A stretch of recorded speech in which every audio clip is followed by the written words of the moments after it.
The chainsaw's roar suddenly cut through the midnight forest silence, but I knew no one should be logging at this hour, and the screaming that followed wasn't coming from any tree. The midnight logger. My name's David, and I've been a forest ranger for 12 years.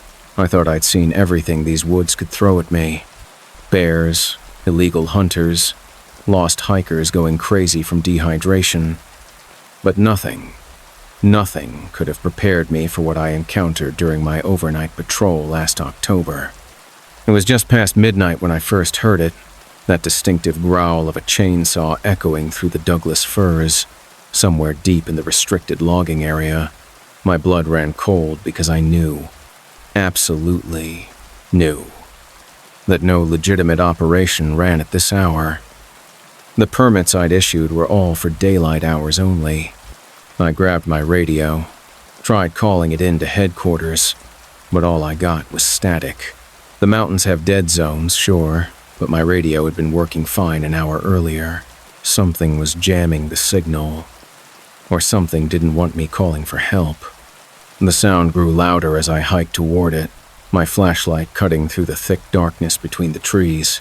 Every step sent pine needles crunching under my boots, and I kept thinking, what kind of person operates heavy machinery in pitch-black forest? What were they cutting that couldn't wait for sunrise? That's when I heard the screaming. Not the mechanical whine of the saw-biting wood, but human screams. Raw, terrified, agonized screams that made my skin crawl and my hands shake. Someone was in trouble. Someone was dying out there in the darkness, and I was the only one who could help them. I started running, crashing through underbrush, my flashlight beam dancing wildly as I bounded over fallen logs. The screaming continued, getting louder, more desperate. But here's what made my stomach turn. The chainsaw never stopped. It just kept roaring, kept cutting, even while someone was screaming for their life. I burst into a small clearing and stopped dead in my tracks. There, illuminated by the pale moonlight filtering through the canopy, was a figure in work clothes operating a massive chainsaw. But they weren't cutting trees. They were cutting something else entirely. Something that had been screaming just moments before. "Hey!" I shouted, my voice cracking with fear and authority. "Forest Service! Shut off that saw and step away!" The figure stopped cutting but didn't turn around. The chainsaw continued idling, its engine rumbling in the sudden quiet. That's when I noticed the smell. Thick, metallic, wrong. The smell of fresh blood mixing with sawdust and pine sap. "I said shut it off!" I yelled again, my hand moving instinctively to the pistol on my belt. "Turn around slowly and keep your hands visible." The figure finally turned, and I wish to God it hadn't. Its face was completely featureless. No eyes, no nose, no mouth. Just smooth skin stretched over a skull-like frame. But somehow, impossibly, it spoke without moving lips that didn't exist. The trees, they were crying. It said in a voice like grinding stone. I had to make them stop crying. I had to cut out their voices. That's when I looked down at what it had been cutting. My flashlight beam fell on scattered remains, but not human remains. Chunks of bark and wood fiber, soaked in what looked like blood but smelled like sap. Tree limbs that were twitching, moving, writhing like they were in pain. The thing with no face raised the chainsaw toward me. "Now you're crying too. I can hear you crying on the inside." I drew my weapon, my hands shaking so badly I could barely aim. "Stay back! Don't come any closer!" But it did come closer, walking with jerky, unnatural movements like a marionette controlled by a drunk puppeteer. The chainsaw's blade was dark with that blood sap mixture, and I could swear I heard whispers coming from the engine. Dozens of voices pleading, screaming, begging. I fired 3 shots center mass. The bullets hit their target, I know they did, but the thing didn't even stagger. It just kept walking toward me, that awful chainsaw getting closer and closer. That's when the trees started screaming again. Not human screams this time, but the groaning, creaking voices of ancient wood in agony. Every tree in the clearing was swaying despite the complete lack of wind, their branches reaching down toward me like gnarled fingers trying to grab me. "You hear them now," the faceless logger said. "They've been crying for so long. Decades of chainsaws and axes, decades of being murdered and carved up. They want the pain to stop, and I'm here to help them." I ran. God help me. I turned my back on that nightmare and ran as fast as my legs could carry me. Behind me, the chainsaw roared back to life, and the screaming, both human and tree, started up again. But now there were more voices, more things being cut apart in that clearing. I didn't stop running until I reached my ranger station, where I barricaded the door and tried calling for backup on the landline. But even that was dead. No dial tone, just the sound of chainsaws in the distance getting closer. I spent the rest of that night huddled in my office, listening to the sound of trees being murdered just outside my windows. When dawn finally broke, I found the courage to look outside. The entire forest around my station had been clear-cut. Hundreds of trees reduced to stumps and sawdust, but there was no machinery, no logging equipment, just that terrible blood sap soaking into the earth. I quit the Forest Service that day and moved to the city, but sometimes, late at night when the wind is howling through urban canyons, I can still hear it. The distant roar of a chainsaw and the whispered voices of dying trees calling out for someone to make the cutting stop.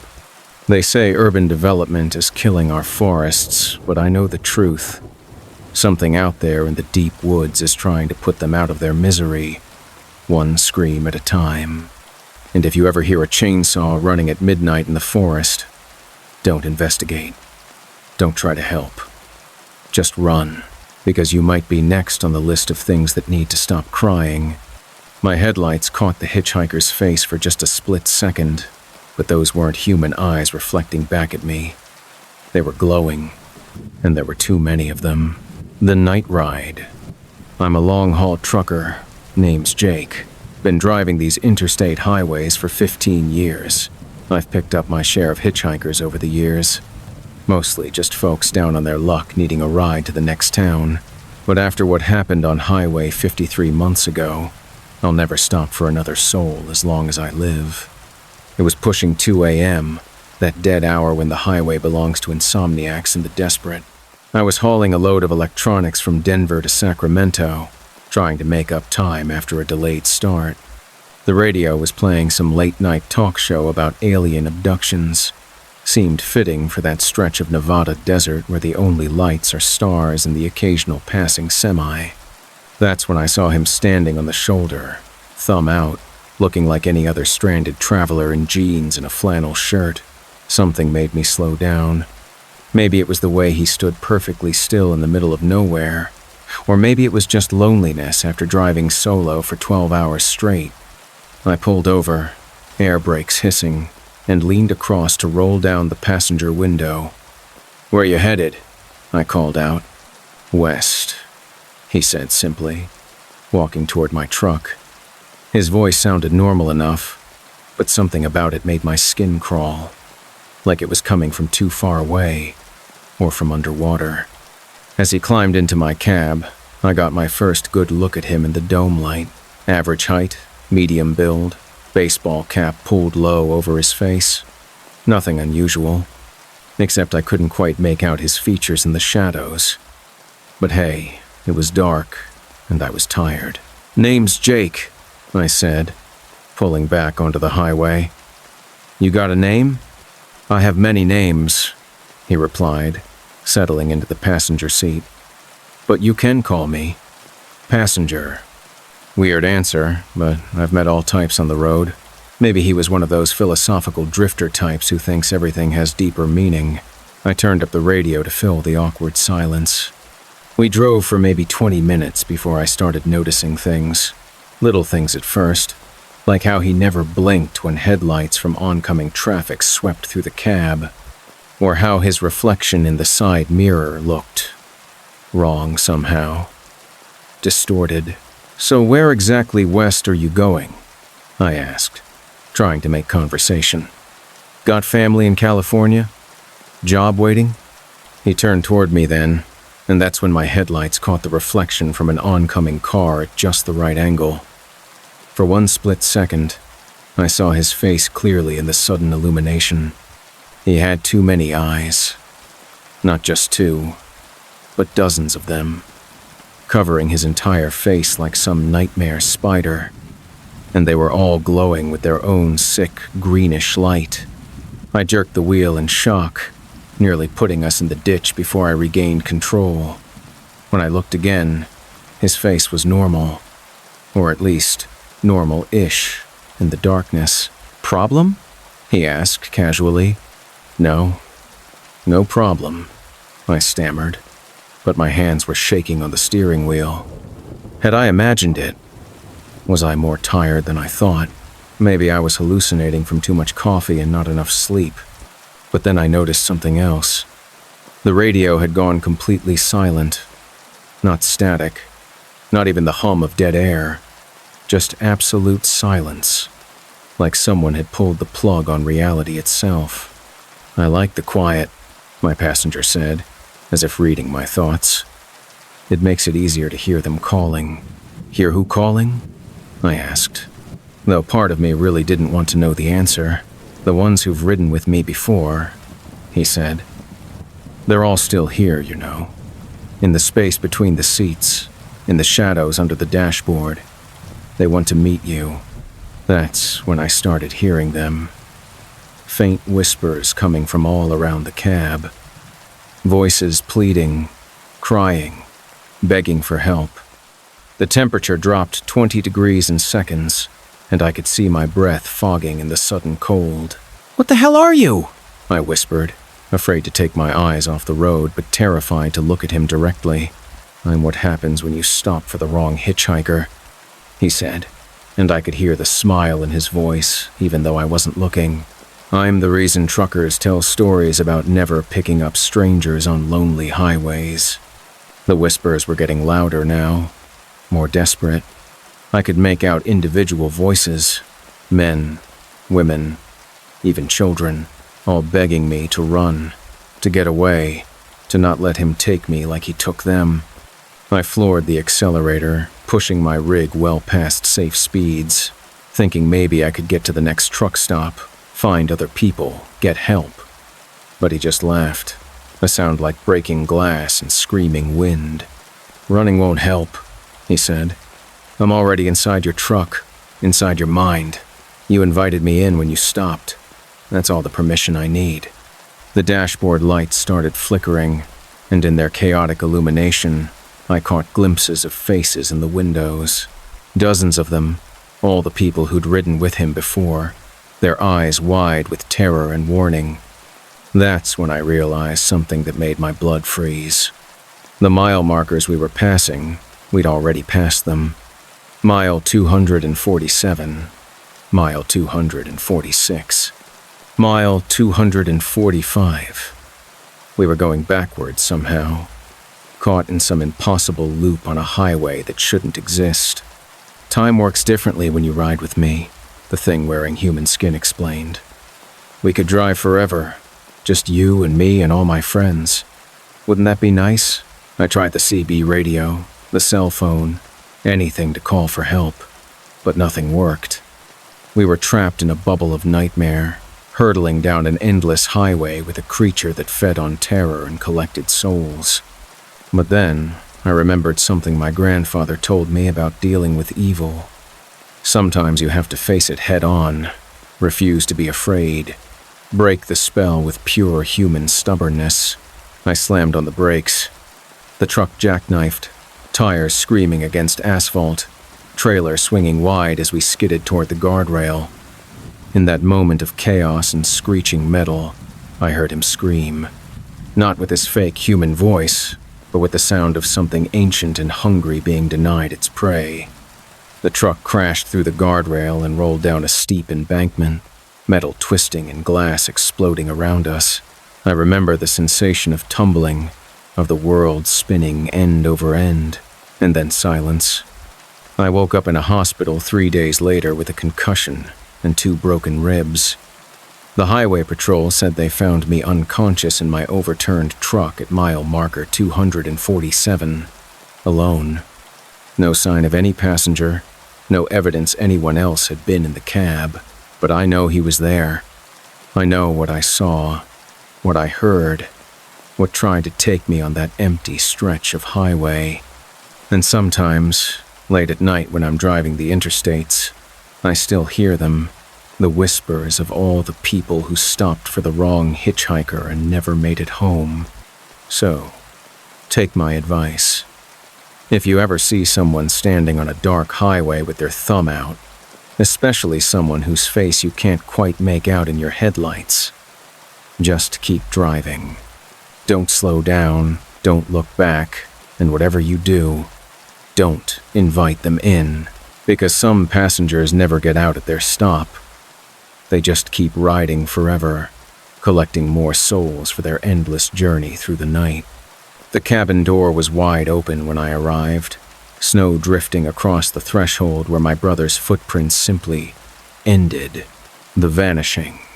My name's Ben, and my brother Tommy was the kind of guy who could survive anything. Eagle Scout, Marine veteran, spent summers working as a wilderness guide in Alaska. If anyone could handle a solo winter camping trip in the Rockies, it was him. That's why when he didn't show up for our planned rendezvous at the family cabin, I knew something was terribly wrong. The storm had been raging for 3 days, dumping nearly 4 feet of snow on the mountain passes. I tried calling Tommy's satellite phone dozens of times, but got nothing but dead air. Our parents were worried sick, but they couldn't make the drive up in their sedan. So I loaded my truck with survival gear and chains and headed up the mountain alone. The cabin sits at 0 feet elevation, accessible only by a winding dirt road that becomes impassable to most vehicles once winter hits. But I had 4-wheel drive and 15 years of experience navigating these trails. What I didn't have was any explanation for what I found when I finally reached the cabin. The front door was standing wide open, snow drifting across the wooden floor like nature was trying to reclaim the interior. That alone sent up red flags. Tommy was meticulous about securing buildings, especially in bear country. He'd never leave a door open, not even for 5 minutes, but it was the footprints that made my hands start shaking. Tommy's boot prints led from his parked Jeep to the cabin door, and then just stopped. Not like he'd gone inside and closed the door behind him. The prints literally ended at the threshold, as if he'd been plucked straight up into the air. I called his name, my voice echoing off the surrounding peaks. "Tommy! Tommy! Are you here?" Nothing but the whistle of wind through the pines answered me back. Inside the cabin, everything looked normal at first glance. Tommy's gear was neatly arranged on the kitchen table. Camping equipment, food supplies, his hunting rifle still in its case. But then I started noticing details that didn't add up. His coffee mug was sitting on the counter, still half full, with a thin skin of ice across the surface. The wood stove was cold, but there were fresh ashes in the firebox like it had been burning recently. And strangest of all, there was a plate of food on the dining table, fork still resting beside it, as if he'd been interrupted mid-meal. I checked every room, every closet, even crawled under the cabin looking for any sign of where my brother might have gone. But there was nothing. No blood, no signs of struggle, no indication of what had happened to him. That's when I found the journal. Tommy always kept detailed records of his wilderness trips, weather conditions, wildlife sightings, route plans. But the entries in this journal made my skin crawl with each page I read. Day 1, arrived at cabin around 3 p.m. Something feels off about this place. The wildlife is too quiet, and I keep seeing movement in my peripheral vision. Probably just paranoia from being alone. Day 2. Woke up to find footprints in the snow around the cabin. Human prints. But they don't match my boots. Someone else is up here, but why would they be walking circles around the cabin all night? Day 3. The footprints are back, but now they're on the roof. I can hear something up there moving around, scraping against the metal. Too heavy to be a squirrel or bird. Going to investigate in the morning. Day 4. It's not an animal. Whatever is stalking me can mimic sounds. I heard Mom calling my name from outside last night, but she's 200 miles away in Denver. When I looked out the window, I saw someone standing at the tree line wearing her face. My hands were trembling as I read the final entry. Day 5. It's trying to get inside. I can hear it testing the door and windows, but when I look, nothing's there. The temperature is dropping inside the cabin even though the fire is going. I think it's some kind of Wendigo or skinwalker. If something happens to me, tell Ben to stay away from this place. Tell him. The entry ended there, ink smeared like the pen had been dropped suddenly. I looked up from the journal to find the front door had closed while I was reading. The wind, I told myself. Just the wind, blowing it shut. But I knew that wasn't true, because there hadn't been any wind for the last 10 minutes. That's when I heard Tommy's voice calling from outside. Ben! Ben! I'm hurt! I need help! Every instinct screamed at me not to open that door. I'd read his journal. I knew whatever was out there wasn't my brother, but the voice sounded so real, so desperate. I'm trapped under some fallen timber! Tommy's voice called again. My leg's broken. Please, Ben, you have to help me. I grabbed the hunting rifle from the table and approached the door slowly. Through the small window, I could see a figure lying in the snow about 30 yards from the cabin, wearing Tommy's red winter coat, same build, same hair color. Tommy! I called through the door. If that's really you, tell me something only you would know. Come on, Ben, the voice replied, and something in its tone made my stomach turn. This isn't a game. I'm really hurt here. That's when I noticed something that made my blood freeze. The figure in the snow was lying perfectly still, but the voice was coming from somewhere else entirely. Somewhere. Much closer. I spun around to find another Tommy standing behind me in the cabin, identical in every way except for his eyes. They were completely black, like looking into deep water at night. Hello, brother, it said with Tommy's voice but wrong intonation, like someone reading lines from a script. I've been waiting for you. I raised the rifle, but the thing wearing my brother's face just smiled. That won't work on me, it said. I'm not really here, and neither is he anymore. Where's Tommy? I demanded, my finger on the trigger. What did you do with my brother? He's here, it said, spreading its arms wide. He's part of me now. All his memories, all his experiences. I can be him better than he ever could. The temperature in the cabin plummeted. Ice began forming on the windows, and my breath came out in thick clouds. The thing that looked like Tommy began changing, its features shifting and melting like warm wax. He fought so hard, it said, Tommy's voice distorting into something inhuman. He was delicious. I ran for the back door, but it slammed shut before I could reach it. The windows, too. Every exit sealed tight by some invisible force. I was trapped with this nightmare creature that had consumed my brother and taken his form. Don't worry, it said, advancing toward me with movements that were almost but not quite human. It will only hurt for a moment, and then you'll be part of me too, and we can be a family forever. That's when I remembered something Tommy had taught me about fighting predators. Never show fear, never back down. Always attack the most vulnerable spot. I lunged forward with the rifle, not trying to shoot, but using the stock as a club, aiming for what I hoped were still its eyes. The impact sent it stumbling backward. and for a moment it dropped the illusion entirely. What I saw underneath wasn't human, wasn't even close. It was tall and stick-thin, covered in matted fur, with a face like a stretched skull and teeth like broken glass. And its eyes, dozens of them, covering its head like a spider. The creature shrieked, a sound like metal tearing, and suddenly all the doors and windows burst open. Wind howled through the cabin, carrying snow and the stench of decay. I didn't waste the opportunity. I ran for the front door and kept running, plowing through knee-deep snow toward my truck. Behind me, I could hear the thing giving chase, crashing through the trees with inhuman speed. I reached my truck and gunned the engine, tires spinning in the snow as I fought for traction. In the rearview mirror, I saw it standing in the cabin doorway, wearing Tommy's face again, waving goodbye like nothing had happened. I made it to the main road and didn't stop driving until I reached the sheriff's station in town.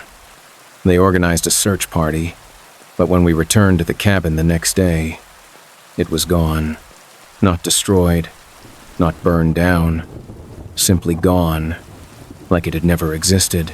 The official report says Tommy died in an avalanche, body never recovered, but I know the truth. My brother encountered something ancient and hungry in those mountains, something that takes your form and your memories and uses them to hunt the people you love. I still get phone calls sometimes, Tommy's voice asking when I'm coming back to the cabin, begging me to visit him in the mountains. But I know it's not him calling, it's the thing that ate him, still trying to lure me back for a family reunion. So if you ever go camping in remote areas, and you hear familiar voices calling from the darkness, don't answer. Don't investigate, because some hungers are never satisfied, and some mimics never stop hunting for their next meal. Something was crawling inside the walls of the abandoned gas station, and whatever it was had just started spelling out my name in scratches, the Forgotten Stop. Name's Marcus, and I work for the State Highway Department doing maintenance surveys on rural routes. Most of the job is pretty boring, checking road conditions, updating signage, making sure guardrails meet current safety standards. But last month, I got assigned to survey a stretch of forgotten highway in eastern Montana that I wish I'd never found. Highway 412 doesn't appear on most modern maps anymore. It was bypassed in the 80s when they built the new interstate, and now it's just a crumbling ribbon of asphalt that leads nowhere important. My job was to assess whether it was worth maintaining or if the state should just let nature reclaim it. The road wound through desolate prairie for miles without seeing another soul. Abandoned farmhouses dotted the landscape like broken teeth, and rusty fence posts marked property lines where cattle hadn't grazed in decades. It was the kind of place that makes you understand why people believe in ghosts. About 40 miles down this forgotten highway, I came across an old gas station that must have been closed since the road was bypassed. The faded sign read Pete's Last Stop, and it looked exactly like what you'd expect. Peeling paint, broken windows, weeds growing through cracks in the pavement. I parked my state truck and started taking photos for my report, documenting the decay for bureaucratic purposes. The building would need to be demolished eventually. It was becoming a hazard, and probably a haven for vagrants or drug users. That's when I heard it. A soft, scratching sound coming from inside the building. My first thought was rats or raccoons. Old buildings like this attract all kinds of wildlife looking for shelter. But as I walked around the perimeter, the scratching seemed to follow me, staying parallel with my position like something was tracking my movement from inside the walls. The front door was chained shut, but one of the side windows had been broken out years ago. I shined my flashlight through the opening and called out, "Hello? Anyone in there? This is state property." The scratching stopped immediately. Dead silence. Not even the sound of something scurrying away like you'd expect with startled animals. Just absolute quiet that felt heavier than it should. I climbed through the window, partly out of curiosity and partly because I needed to document the interior condition. The main room was what you'd expect from an abandoned gas station. Empty shelves, a dusty counter, an old register with its drawer hanging open. But the walls… God. The walls were covered in scratches. Not random gouges like you'd see from claws or vandalism, but deliberate marks arranged in patterns, almost like writing. I moved closer with my flashlight, trying to make sense of the marks. Some looked like letters, others were symbols I didn't recognize. But as I studied them, my blood started running cold. There, scratched deep into the plaster wall near the counter, was my name, Marcus. Not just once, but dozens of times. Carved in different handwriting styles, as if multiple people had scratched it over the years. But that was impossible. I'd never been to this place before in my life. That's when the scratching started again, but now I could see where it was coming from. The marks were appearing in real time, invisible claws carving fresh gouges in the wall right before my eyes. M-A-R-C-U-S.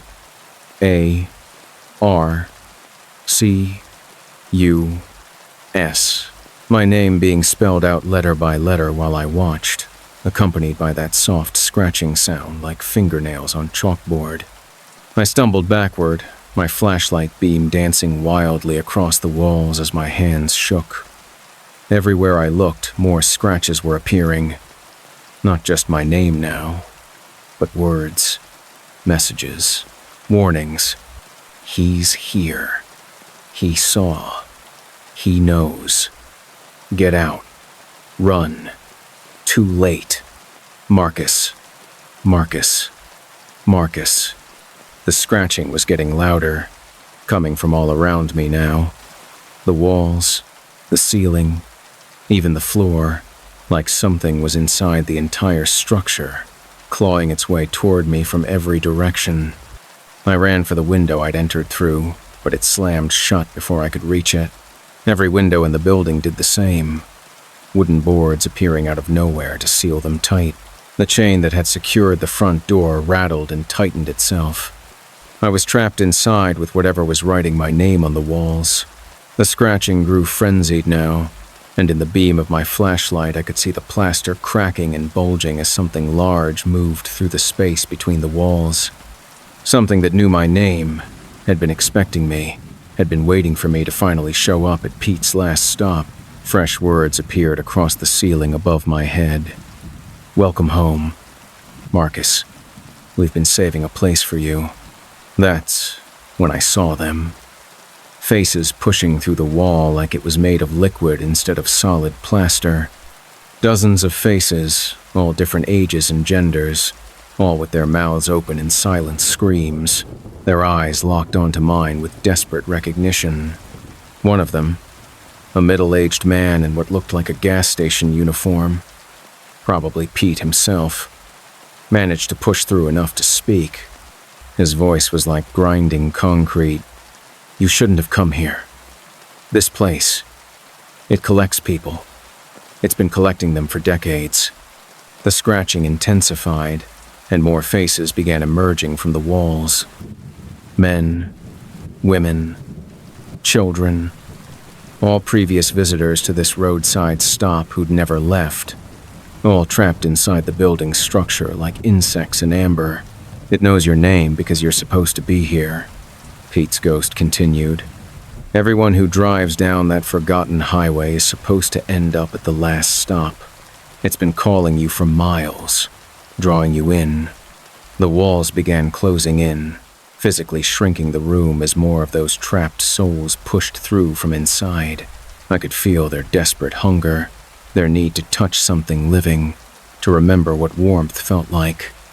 But I also felt something else. My state radio clipped to my belt was crackling with static. Somehow, impossibly, it was picking up a signal in this nightmare place. I grabbed the radio and screamed into it. This is Highway Maintenance Unit 7. I need immediate assistance at the old gas station on Route 412. Mayday! Mayday! The response was immediate. Unit 7. This is dispatch. Route 412 was demolished 15 years ago. What's your actual location? The faces in the walls began screaming, no longer silent. The sound was deafening. Decades of trapped voices all crying out at once. The scratching became a roar like 1,000 fingernails on 1,000 chalkboards.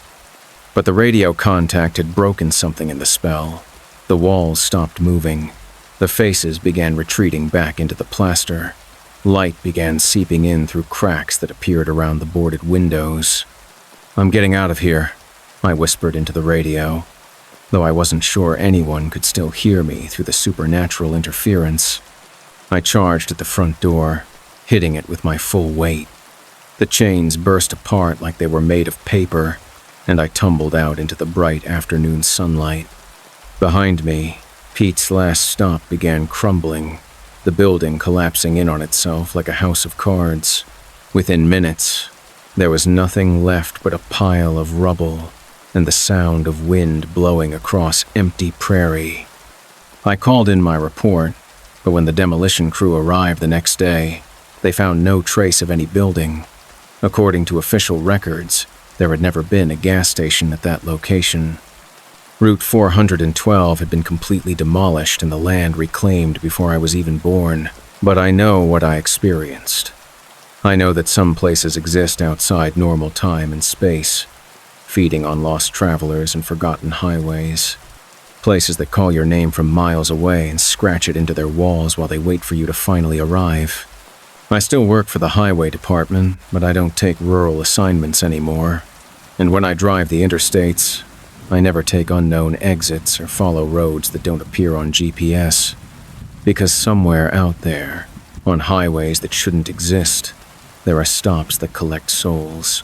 And they might already know your name. The fog rolled in so thick I couldn't see my own hands, but I could hear them whispering my deepest secrets from somewhere in the gray.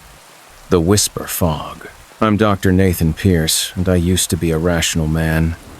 A meteorologist who believed weather patterns could be explained by science and mathematics.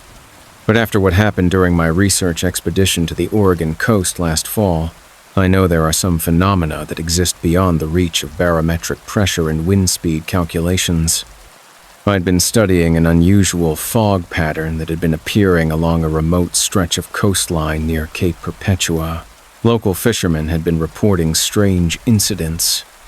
Boats found empty and drifting, crews vanished without a trace, all during dense fog events that seemed to defy standard atmospheric physics.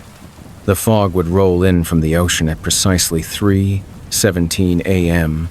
on nights with specific lunar and tidal conditions, always reaching exactly 2.3 miles inland before stopping abruptly, as if hitting an invisible wall. It would linger for exactly 47 minutes, then dissipate as quickly as it had arrived. My equipment showed impossible readings during these events. Temperature inversions that shouldn't exist. Electromagnetic disturbances that had no logical source. I had to see it for myself, document it properly, maybe even figure out what was causing these anomalies. I set up my mobile weather station on a bluff overlooking the ocean, timing my arrival for the predicted fog event. All my instruments were calibrated, cameras ready, data loggers running. I was going to capture this phenomenon on record and finally solve the mystery. At 3:17 a.m. exactly, the fog began forming on the horizon. But this wasn't normal fog. It rose from the ocean like smoke, moving against the wind, forming geometric patterns that natural weather simply doesn't create. As it approached shore, I started hearing something that made my scientific skepticism evaporate like morning dew. Whispers.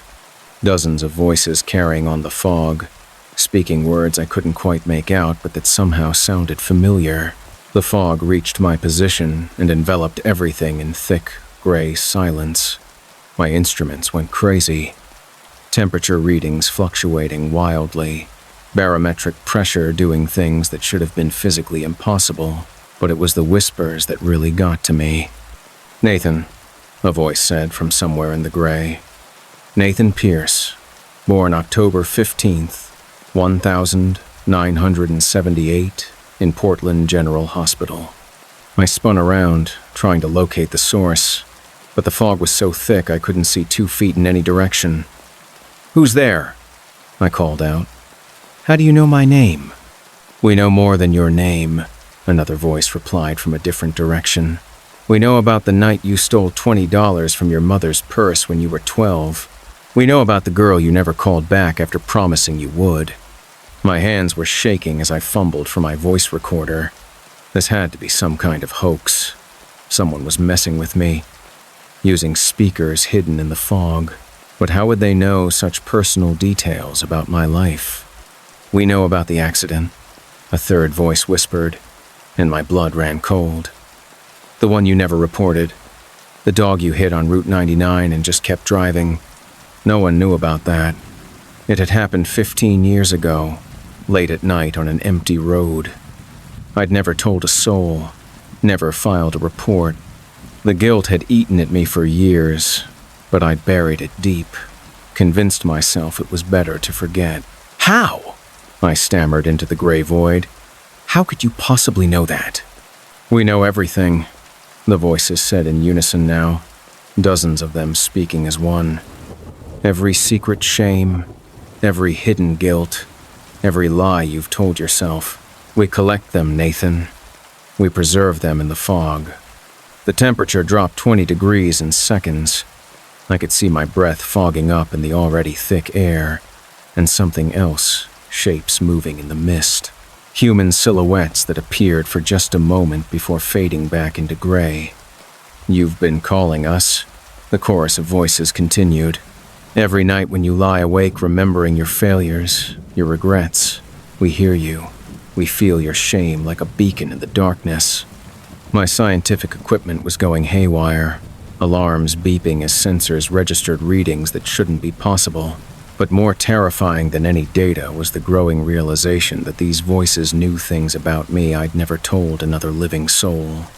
"The night you wished your father would die during his cancer treatment," they whispered. "You were tired of watching him suffer, tired of the hospital visits and false hope. You wanted it to end." Tears were streaming down my face now. That was my darkest secret, the thought that had plagued me for years after Dad finally passed. I'd loved him, but part of me had wanted the pain to stop, for both of us. "We don't judge," the voices said, and now I could see them. Translucent figures moving through the fog, all of them reaching toward me with desperate hands. "We understand. We've all carried secrets. All harbored darkness. Join us, Nathan. Let the fog carry your shame away forever." The figures were getting closer, and I could see their faces now. Men and women of all ages, all wearing expressions of profound sadness and relief. They moved like they were underwater, floating through the thick mist toward me. "No," I said, backing away from my equipment toward where I thought my truck was parked. I won't let you take me.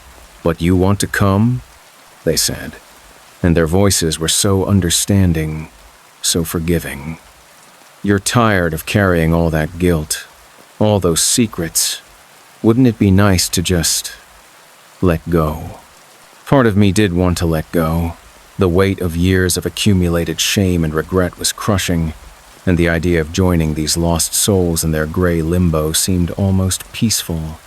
But then I thought about my wife, my children, people who loved me despite my flaws, who deserved better than a husband and father who gave up and walked into the fog. "My secrets are mine to carry," I said, finding strength I didn't know I had. "I won't run from them anymore, but I won't let them destroy me either." The fog began to swirl more violently, and the voices turned angry. "You can't leave," they hissed. "You've seen us, heard us. You know our secrets now. You have to stay." That's when I realized something crucial. My weather instruments were still running, still recording data even in this supernatural storm. If I could get back to them, maybe I could find a scientific explanation for what was happening, or at least document it before it consumed me. I felt my way back through the fog, following the sound of beeping alarms. The whisper voices grew more frantic, more desperate. As I reached my equipment station, "Please don't leave us," they begged. "We've been alone for so long. Alone with our secrets in the gray. Just stay a little longer." But I was already entering commands into my atmospheric computer, uploading all the recorded data to my weather service database via satellite link. If these readings were real, if this fog was actually behaving the way my instruments said it was, someone needed to know. The upload completed just as the 47-minute mark hit. Exactly on schedule, the fog began dissipating, pulling back toward the ocean like a reverse tide. The whisper voices faded to nothing, leaving only the normal sound of waves against rocks. I stood there alone on the bluff, my equipment humming normally, as if nothing had happened. But my data loggers had recorded everything: temperature anomalies, electromagnetic disturbances, and something else. Audio recordings of voices that shouldn't exist, speaking secrets about a man named Nathan Pierce. I submitted my report to the National Weather Service, but they dismissed it as equipment malfunction caused by saltwater corrosion. The audio files were declared atmospheric interference and filed away, but I know what I experienced out there in the gray. There's something in that fog. A collective consciousness made up of everyone who's ever been consumed by their own secrets and shame. They drift in the gray spaces between land and sea, calling to others who carry similar burdens. And sometimes, on nights when the conditions are just right, they come ashore looking for new souls to join their whispering chorus. I don't do coastal research anymore. Can't bring myself to be near the ocean when fog starts rolling in, because I know that somewhere in the gray, they're still out there, still whispering secrets in the mist, still calling my name when the fog gets thick enough to hide their shame. So, if you ever find yourself on a foggy coast late at night, and you start hearing voices that know things they shouldn't, don't listen. Don't let them pull you into their gray world of eternal regret. Sometimes the heaviest burdens are the ones we have to carry alone. My campfire suddenly went out, and that's when I realized the howling I'd been hearing all night wasn't coming from wolves, the pack. My name's Ryan, and I've been a survival instructor for 8 years. I lead wilderness courses, teach people how to handle themselves in extreme situations, how to read nature's warning signs. I thought I knew every sound the forest could make, until that night in the Appalachian Mountains when I learned that some howls come from things that were never meant to walk on 4 legs. I was conducting a solo endurance test, part of my certification renewal for advanced wilderness training. The goal was simple: survive alone in the mountains for 5 days with minimal gear, demonstrate that I could practice what I preach to my students. I'd chosen a remote section of the Blue Ridge Mountains, miles from any established trail or camping area, the kind of place where you could go days without seeing another human soul, which was exactly what I wanted. The first 3 days went perfectly. I built a decent shelter, found fresh water, even managed to catch some fish from a mountain stream. My campfire was providing warmth and light, and I was feeling pretty confident about my chances of acing this certification. It was on the 4th night that I first heard them. Howls echoing across the valleys, starting just after sunset. At first, I was excited. Wolves had been reintroduced to this area a few years back, and actually hearing them in the wild was a privilege most people never experience. But as I listened more carefully, something about the howls bothered me. They weren't quite right. The pitch was off. The rhythm too regular. Wolves howl to communicate with their pack, but these sounds seemed almost conversational, like they were talking to each other in some language I couldn't understand. I recorded them on my phone, thinking my students would get a kick out of hearing real wolf calls, but when I played back the recording later, my blood ran cold. Underneath the howling, you could hear something else. Something that sounded disturbingly like human voices. The howls continued all night, getting closer as the hours passed. By 3 a.m., they seemed to be coming from just outside my campsite, circling me in the darkness beyond my fire's light. I kept my hatchet close and added more wood to the flames. Predators don't like fire, and I wasn't taking any chances. That's when my campfire suddenly went out. Not died down. Went out. Completely. Like someone had poured a bucket of water on it, even though it had been burning strong just seconds before. The smell of smoke lingered, but there was no glow, no heat. Just sudden, absolute darkness. And in that darkness, the howling stopped too. Dead silence fell over the forest, so complete it felt like I'd gone deaf.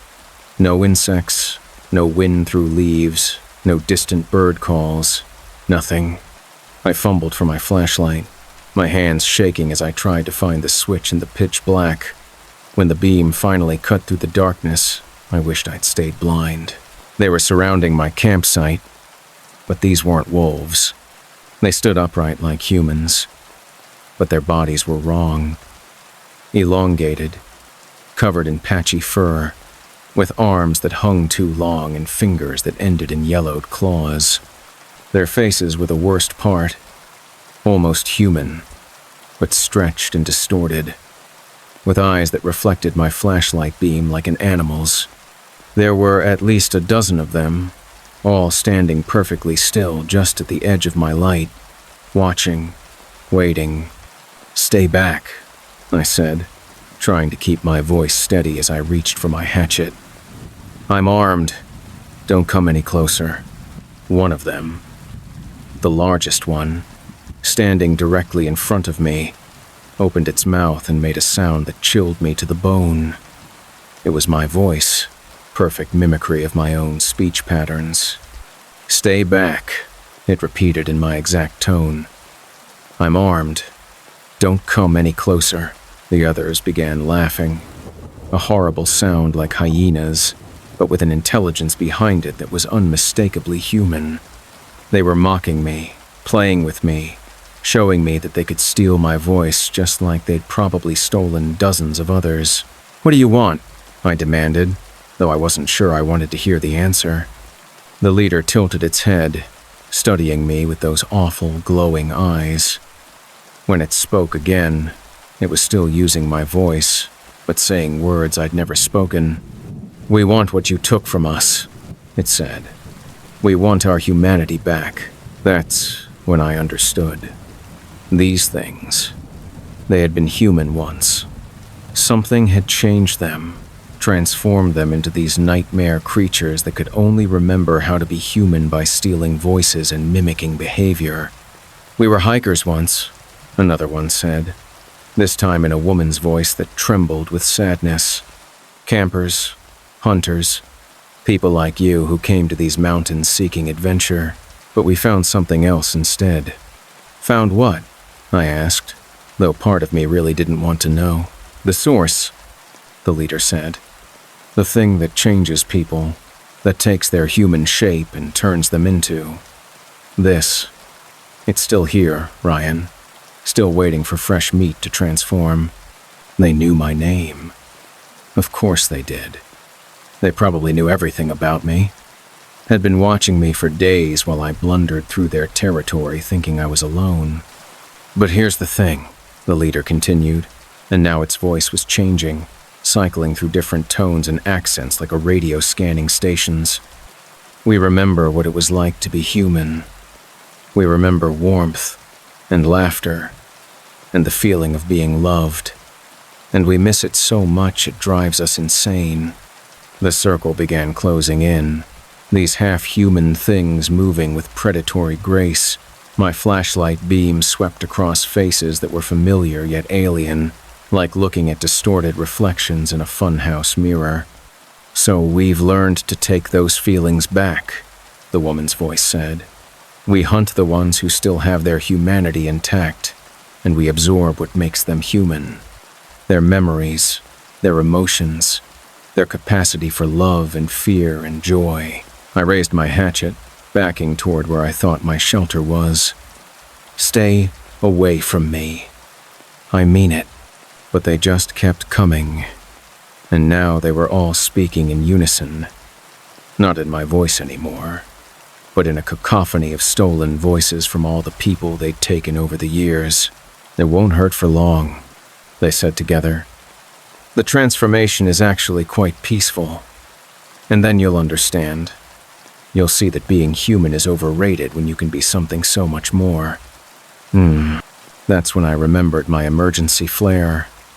Every survival instructor carries one for signaling rescue teams. But maybe it could serve another purpose. I dropped my hatchet and pulled the flare from my pack, popping the cap and igniting it in one fluid motion. Brilliant red light exploded outward, bathing the entire area in hellish illumination. The creatures shrieked and recoiled, covering their faces with those two long arms. In the flare's light, I could see them clearly for the first time. And I realized they weren't just transformed humans. They were wearing human skin like ill-fitting clothes, their true forms showing through at the seams. Light burns, one of them hissed in a voice like tearing fabric. Light reveals what we really are. I held the flare high and started backing away, using it like a torch to keep them at bay. What are you really? I demanded. We are the hunger between human and animal, they said. We are what happens when evolution goes wrong, when the thing that makes you human gets ripped away and replaced with something older, hungrier. The flare was burning down quickly. Maybe 2 minutes of light left before I'd be plunged back into darkness with these things. I had to make a choice. Run and hope I could outpace them in the dark, or fight and probably die. But then I noticed something. One of the creatures, a smaller one hanging back from the group, wasn't recoiling from the light. It was reaching toward it, its deformed face showing something like longing. "Help me," it whispered in a child's voice. "Please. I remember my name. I remember my parents. I don't want to be this anymore." That small voice, that spark of remaining humanity in the darkness, it gave me an idea. Maybe they weren't just monsters. Maybe part of them was still human, still fighting against whatever had transformed them.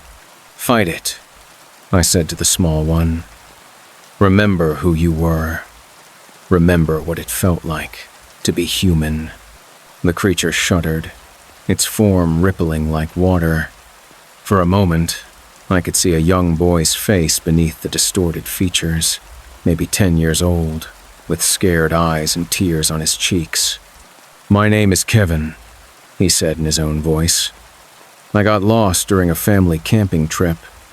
I was so hungry, so scared, and then I found the cave." The other creatures turned on him immediately, snarling and snapping like the predators they'd become. But Kevin held on to his humanity, kept speaking in his child's voice even as they attacked him.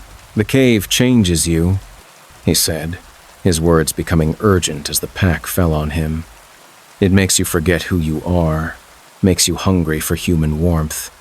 But you can fight it. You can remember." His voice was cut off as the pack tore him apart, but his sacrifice had given me the opening I needed. While they were distracted, I ran. I crashed through the forest, guided only by the dying flare in my hand and the desperate need to get away from those things. Behind me, I could hear them howling again. But now the sound was different, mournful, like they were grieving for the lost boy who'd remembered his name. I don't know how long I ran, but eventually I saw lights through the trees. A ranger station with vehicles parked outside.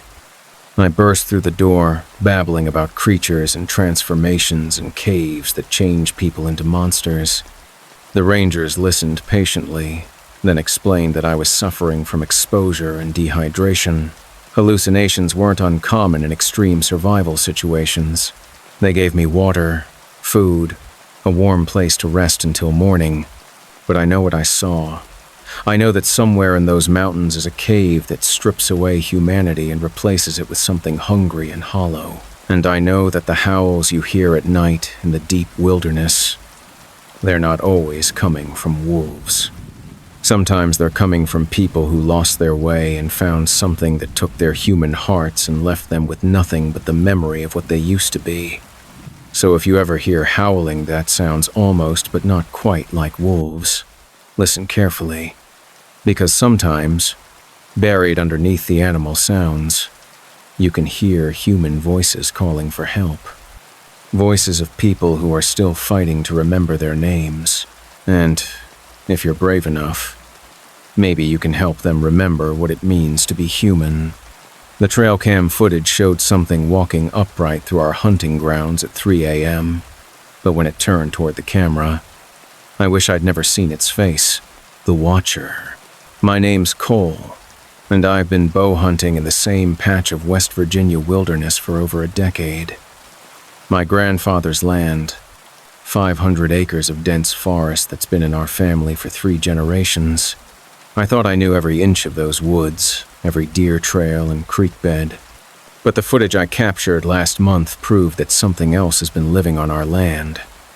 Something that's been watching us hunt while we never knew we were being hunted in return. I'd been having problems with poachers all season, finding tree stands that weren't mine, discovering gut piles where someone had processed deer without permission. So I invested in a dozen trail cameras, high-end models with night vision and motion sensors, determined to catch whoever was trespassing on family property. The cameras were positioned at key points: game trails, water sources, the old logging road that cuts through the property. I checked them weekly, expecting to find images of illegal hunters or maybe just the local wildlife that called these woods home.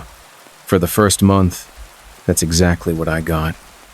Plenty of deer, some turkey, a black bear with cubs, and yes, evidence of human activity.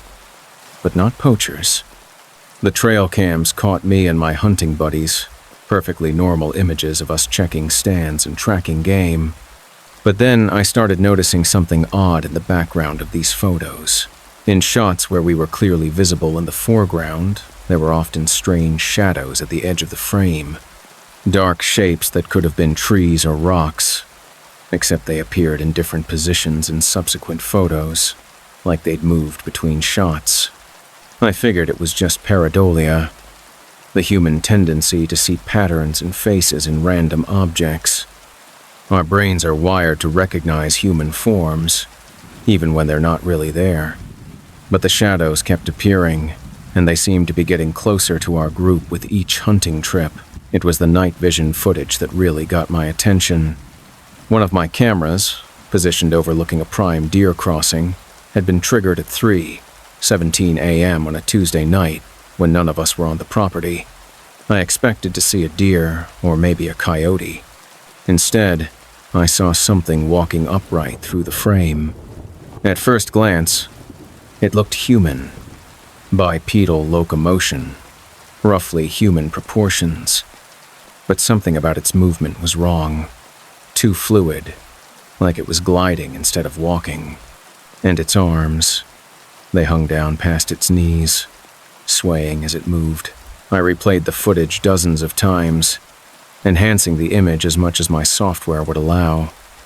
The figure was tall, maybe 7 feet, with pale skin that seemed to glow slightly in the infrared spectrum.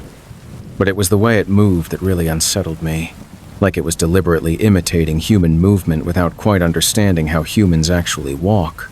Then I found the second clip.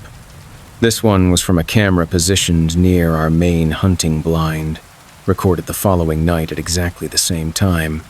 The figure appeared again, but this time it was closer to the camera, close enough that I could make out details that made my hands shake. Its proportions were all wrong.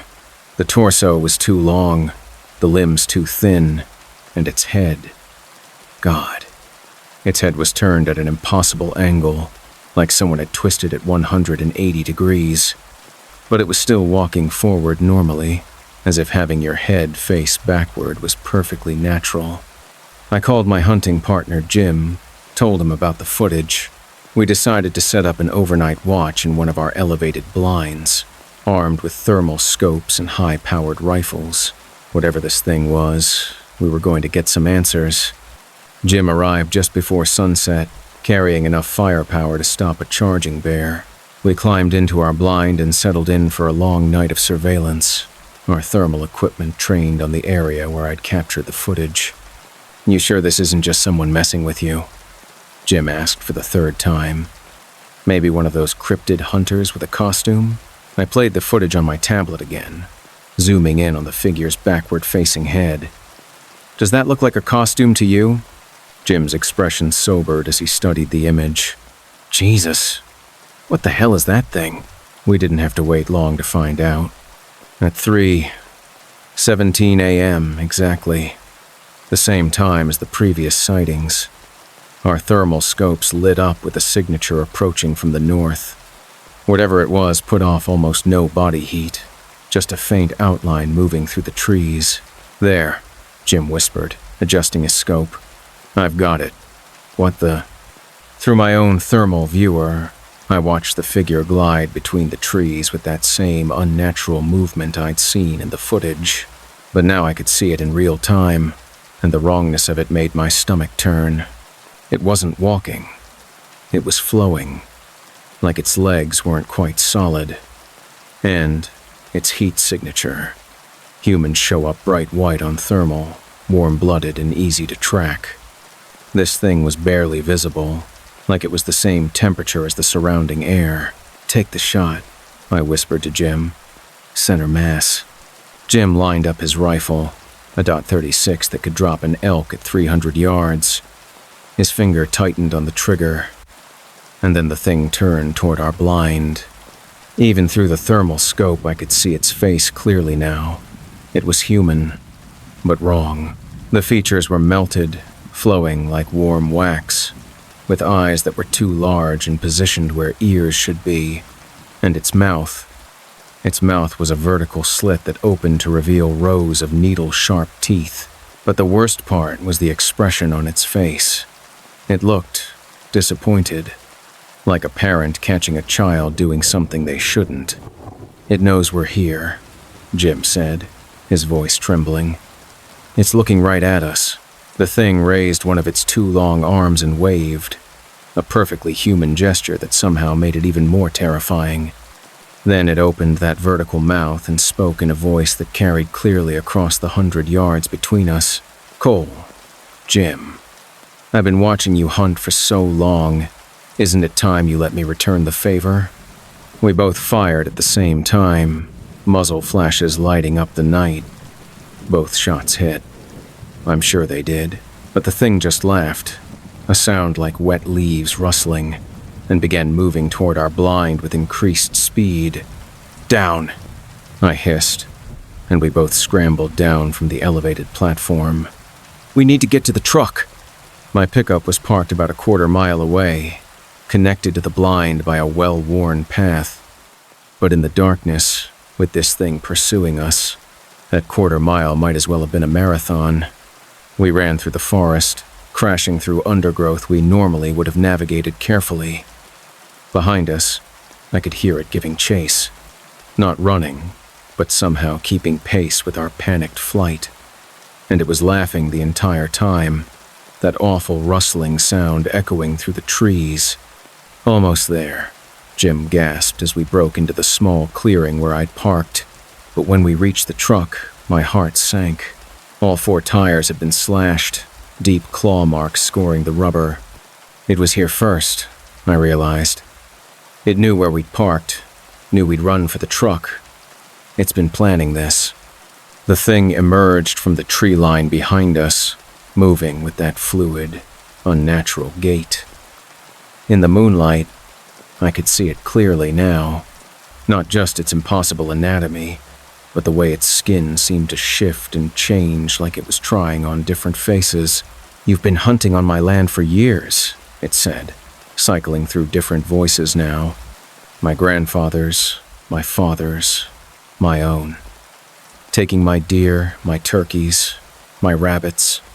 Don't you think it's time I collected my due? Jim raised his rifle again, but the thing moved faster than anything human-sized should be able to. It covered the distance between us in a single bound, knocking the weapon from Jim's hands with one sweep of its clawed arm. Jim screamed as those claws raked across his chest, opening deep furrows in his hunting jacket. Blood splattered across the frost-covered grass as he went down hard.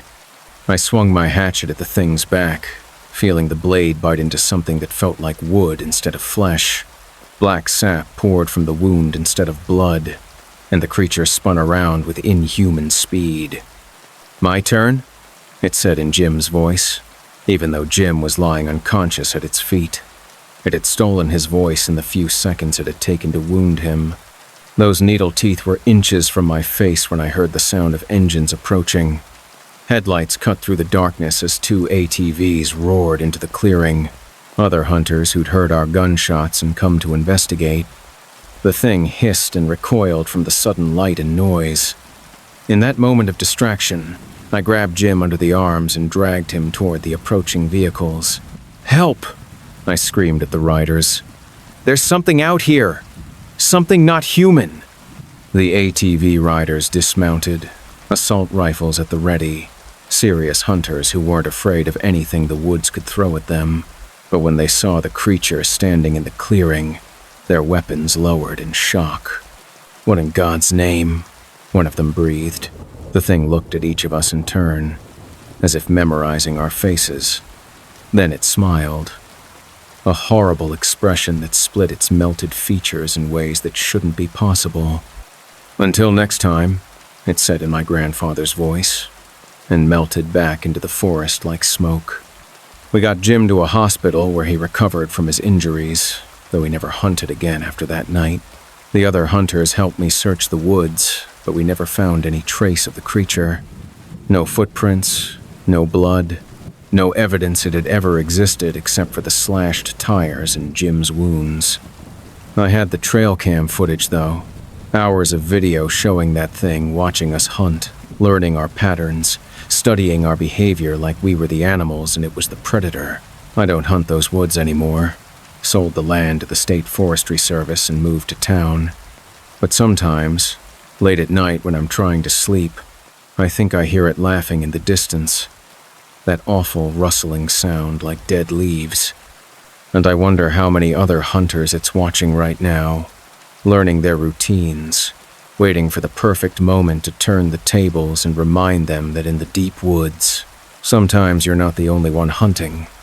If you enjoyed these terrifying tales from the wilderness, hit that like button and let me know in the comments which story kept you awake the longest. Subscribe for more nightmare fuel, and remember, the next time you venture into the woods alone, you might want to ask yourself who's really doing the hunting. Rain was hammering the windshield when I saw the figure standing in the middle of the empty highway, but as I got closer, I realized it was floating 3 feet off the ground. The Rain Road. I'm Kevin, and I drive medical supplies between hospitals across 3 states. It's not glamorous work, but someone has to make sure rural medical centers get the blood, plasma, and emergency medications they need to save lives. The job requires a lot of night driving. Medical emergencies don't wait for convenient schedules. Last November, I was making an urgent run from Portland to a small hospital in eastern Oregon. They needed a specific type of blood for a car accident victim, and I was the only driver available for the 200-mile midnight haul through the Cascade Mountains. The storm hit about an hour into my drive. What started as light drizzle quickly escalated into a downpour that had my wipers working overtime just to maintain basic visibility. The mountain highway was treacherous enough in good weather. In conditions like this, it was borderline suicidal. But that blood was keeping someone alive, and I've never missed a delivery in 15 years of medical transport. I slowed to a crawl, hazard lights flashing, staying in the right lane as the rain hammered my van like bullets. I was about halfway through the mountain pass when I first saw it. A figure standing in the middle of the northbound lane, arms at its sides, completely motionless despite the torrential rain. My first thought was suicide attempt. People sometimes use stormy nights to end things, figuring the weather will make it look accidental. I started slowing down, reaching for my radio to call state police. But as my headlights got closer, something about the figure made my brain refuse to process what I was seeing. It was a man in what looked like a business suit, but he was floating about 3 feet off the asphalt, completely motionless, rain passing through him like he was made of smoke. I slammed on the brakes, my van hydroplaning as I fought to maintain control. The anti-lock system kicked in, tires chattering against wet pavement as I skidded to a stop maybe 20 feet from the figure. For a moment, we just stared at each other through my rain-streaked windshield. He looked ordinary enough, middle-aged, receding hairline, the kind of guy you'd see in any office building, except for the whole floating and being translucent thing. Then, he smiled and started walking toward my van. Not floating anymore, walking, but his feet never touched the road's surface, and with each step he became more solid, more real-looking. I fumbled for the gear shift, planning to reverse and get the hell out of there. But before I could move, he was at my driver's side window, knocking politely like he wanted to ask for directions. Against every instinct screaming in my head, I rolled the window down a crack. Are you okay?" I asked, though the question felt ridiculous given the circumstances. "I'm having car trouble," he said in a perfectly normal voice. Rain was hitting my window, but none of it seemed to be touching him. "Could you give me a ride to the next town?" Every alarm bell in my head was going off. This wasn't right. Nothing about this situation made sense, but his voice was so reasonable, so ordinary, that part of me started doubting what I'd seen. "What kind of car trouble?" I asked, stalling for time while I tried to figure out what was happening. "Engine died about a mile back," he said, pointing behind him into the darkness. "Phone's dead too. I've been walking for hours." I looked where he was pointing, but saw no broken-down vehicle, no disabled car lights, just empty highway disappearing into the rain and darkness. "I don't see your car," I said carefully. His smile faltered for just a moment, like a mask slipping. "It's hard to see in this weather," he said. "Everything looks the same in the rain." That's when I noticed something that made my blood freeze. The rain was still hammering everything. My van, the road, the trees on either side of the highway. But around this man, in a perfect circle about 6 feet in diameter, the ground was completely dry. "Look," I said, my voice shaking. "I can't. I'm on an emergency medical run. I can't stop for hitchhikers, but I'll call the state patrol when I get cell service. You can't leave me here," he said, and his voice was changing now, becoming deeper, more resonant. "Not in this storm. Not when I've been waiting so long for someone to stop." The temperature inside my van dropped 20 degrees in seconds. I could see my breath fogging up, and frost began forming on the inside of my windows. Through the rearview mirror, I saw more figures emerging from the storm. Men and women in various states of decay, all floating a few feet off the ground, all approaching my van with that same eerie smile. "We've all been waiting," the first figure continued, and now I could see through his face to the highway beyond. "Everyone who died on this stretch of road, we're all still here, still trying to get where we were going when we crashed." I gunned the engine, tires spinning on wet asphalt as I tried to accelerate away from the growing crowd of floating corpses, but they moved with me, keeping pace with my van no matter how fast I drove. "The storm brought us back," one of them said, a woman in a blood-stained wedding dress who was now pressed against my passenger window. "Rain always brings us back to the road. We can feel the living passing through our death place, and we get so lonely." More figures appeared ahead of me, filling the highway as far as my headlights could reach. All of them floating, all of them reaching toward my van with desperate hands. I could hear their voices through the walls of my vehicle, telling me about their accidents, their final moments, their regret at never reaching their destinations. "Join us," they said in unison. "Crash with us. Stay with us. The rain feels so good when you don't have to worry about staying dry. I tried to swerve around them, but there were too many. My van passed right through several of the figures, and each time I felt a jolt of cold that went straight to my bones. In the rearview mirror, I could see them turning to follow me, their eyes glowing like headlights in the storm. That's when my radio crackled to life. The emergency medical frequency picking up a transmission from somewhere nearby. Medical Transport Unit 7. This is Life Flight Emergency. What's your status on the mountain highway? I grabbed the radio with shaking hands. Life Flight. This is Unit 7. I'm experiencing some kind of atmospheric disturbance. Multiple figures on the highway, visibility near zero. Copy that. Unit 7. We've got reports of a multi-vehicle accident at mile marker 73. Are you seeing any emergency vehicles? Mile marker 73. That was exactly where I was.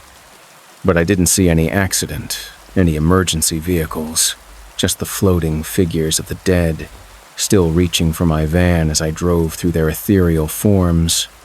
Negative on emergency vehicles, I radioed back. But there are people, or things, all over the highway. They're not alive. Long pause on the radio. Then, Unit 7, we're showing you as the only vehicle in that area. Your GPS indicates you're stationary at mile marker 73. Are you sure you're moving? I looked at my speedometer. 55 mile pH. Looked out my windows. Trees and guardrails flowing past in the headlight beams. But according to Life Flight, I was stationary, not moving at all. Unit 7, we need you to confirm your position. The radio crackled. Our telemetry shows you've been at the same GPS coordinates for the past 40 minutes. That's when I understood. The floating figures weren't trying to stop me. They were trying to show me something. I wasn't driving through a storm on a mountain highway. I was lying upside down in a crashed van at mile marker 73, probably bleeding to death while my brain created this elaborate hallucination. The accident, I whispered, and the floating figures nodded sadly. You hit the guardrail about an hour ago. The man in the business suit explained, his voice now gentle and understanding. Black ice hidden under the rain. Your van flipped 3 times before coming to rest in the ravine. I could feel the truth of it now. The sharp pain in my chest that I'd been ignoring. The way my vision kept getting fuzzy around the edges. The metallic taste in my mouth that meant internal bleeding. Am I dying? I asked. We don't know, the woman in the wedding dress said. We died here, yes, but you might still have a chance. Life Flight is real. They're trying to reach you. But you have to stop driving toward us and start fighting your way back to the living. The highway began to fade around me, the floating figures becoming transparent again. Through their ethereal forms, I could see the real world. Emergency lights flashing red and blue through the rain, the sound of rescue crews rappelling down into the ravine where my van lay crumpled like a tin can. Tell them we're sorry, the business suit man said as he faded away. Tell them we didn't mean to scare you. We just wanted someone to know we were still here, still trying to get home. I closed my eyes and concentrated on the sound of real voices. Paramedics calling my name. The whine of hydraulic rescue tools cutting through twisted metal. When I opened them again, I was lying on a backboard being loaded into a helicopter, rain streaming down my face like tears. The doctor said I was lucky. Broken ribs, internal bleeding, but nothing that wouldn't heal. What they couldn't explain was how I'd managed to activate my radio from inside the crushed van, or why I kept asking about passengers who weren't there. I still make medical runs, but I don't drive the mountain highways alone anymore. And when it rains at night, when visibility drops to nothing and the road gets slick with hidden ice, I remember the floating figures who tried to warn me about the dangers of driving too fast toward the unknown. Because sometimes the dead aren't trying to hurt you. Sometimes they're trying to save you from joining them on their eternal journey to nowhere. The lighthouse keeper's journal had one final entry that made my blood freeze. They're coming up from the rocks, and they're bringing the tide with them. The lighthouse keeper. My name's Brett, and I took the job as a lighthouse keeper because I needed isolation. Somewhere to disappear after my life fell apart in spectacular fashion. Divorce, bankruptcy, drinking problem, the works. When the Coast Guard advertised for a caretaker at the automated Siren Point light station, it seemed like the perfect opportunity to get my head straight. The lighthouse sits on a rocky outcrop 30 miles north of Bangor, accessible only by boat during high tide or a treacherous hike across the tidal flats when the water recedes. It's been automated since the 90s, but someone still needs to maintain the equipment and watch for ships in distress. The isolation was exactly what I needed. No bars, no casinos, no temptations, just me, the ocean, and the hypnotic rotation of the lighthouse beam cutting through the darkness every night. For the first month, it was therapeutic. Peaceful, even. But then I found the previous keeper's journal. It was hidden in a waterproof container behind the foghorn equipment, like someone had stashed it there for safekeeping. The entries dated back 18 months, covering the tenure of my predecessor. A guy named Morrison who'd apparently quit without notice and left no forwarding address. The first few entries were normal enough. Weather observations, maintenance notes, complaints about supply deliveries being delayed by rough seas. But as I read deeper into Morrison's time at the lighthouse, his tone began to change. Day 47. Something strange in the water last night. Saw lights moving beneath the surface during low tide, but not like fish or bioluminescence. These moved in formation, like they had intelligence behind them. Day 52. The lights are back, and they're getting closer to shore. Counted at least 30 distinct sources, all moving toward the lighthouse. Weather instruments show impossible readings during these episodes. Temperature spikes in the water that don't match anything in oceanographic literature. Day 68. They're not lights. They're eyes. Dozens of them, glowing in the dark water, watching the lighthouse, watching me. I can feel their intelligence, their hunger. They want something from me, but I don't know what. My hands were trembling as I read Morrison's increasingly frantic entries. This had to be the result of isolation, psychosis. Spending months alone with nothing but ocean and rocks could drive anyone to see things that weren't there. But then I got to the final entries, dated just 2 days before Morrison's mysterious departure. Day 89. They spoke to me last night, not with words, but directly into my mind. They're not from our ocean. They're from somewhere much deeper, much older. They've been sleeping in the deepest trenches for millennia, but something has awakened them. Something has called them to the surface. Day 90. I understand now why they chose this lighthouse. It's not the light they want. It's the keeper. They need a human consciousness to navigate our world, someone to be their anchor point between their realm and ours. The previous keepers, all the ones who quit over the years, they didn't quit. They joined them. Final entry. They're coming up from the rocks tonight. I can see them in the low tide pools, pale shapes that shouldn't exist, with too many joints and faces that aren't quite human. They're bringing the tide with them, bringing the deep ocean up to claim the lighthouse. If anyone finds this journal, don't try to rescue me. Don't come looking. Just run. I closed the journal, my heart pounding. Morrison's final entry was dated exactly 1 year ago, which meant tonight was the anniversary of whatever had happened to him. I told myself it was all nonsense, the ravings of a man who'd spent too much time alone with his own thoughts. But as the sun began to set, I found myself climbing to the lighthouse's observation deck with a pair of binoculars, drawn by a morbid curiosity I couldn't shake. The tide was going out, exposing the rocky tide pools around the lighthouse's base.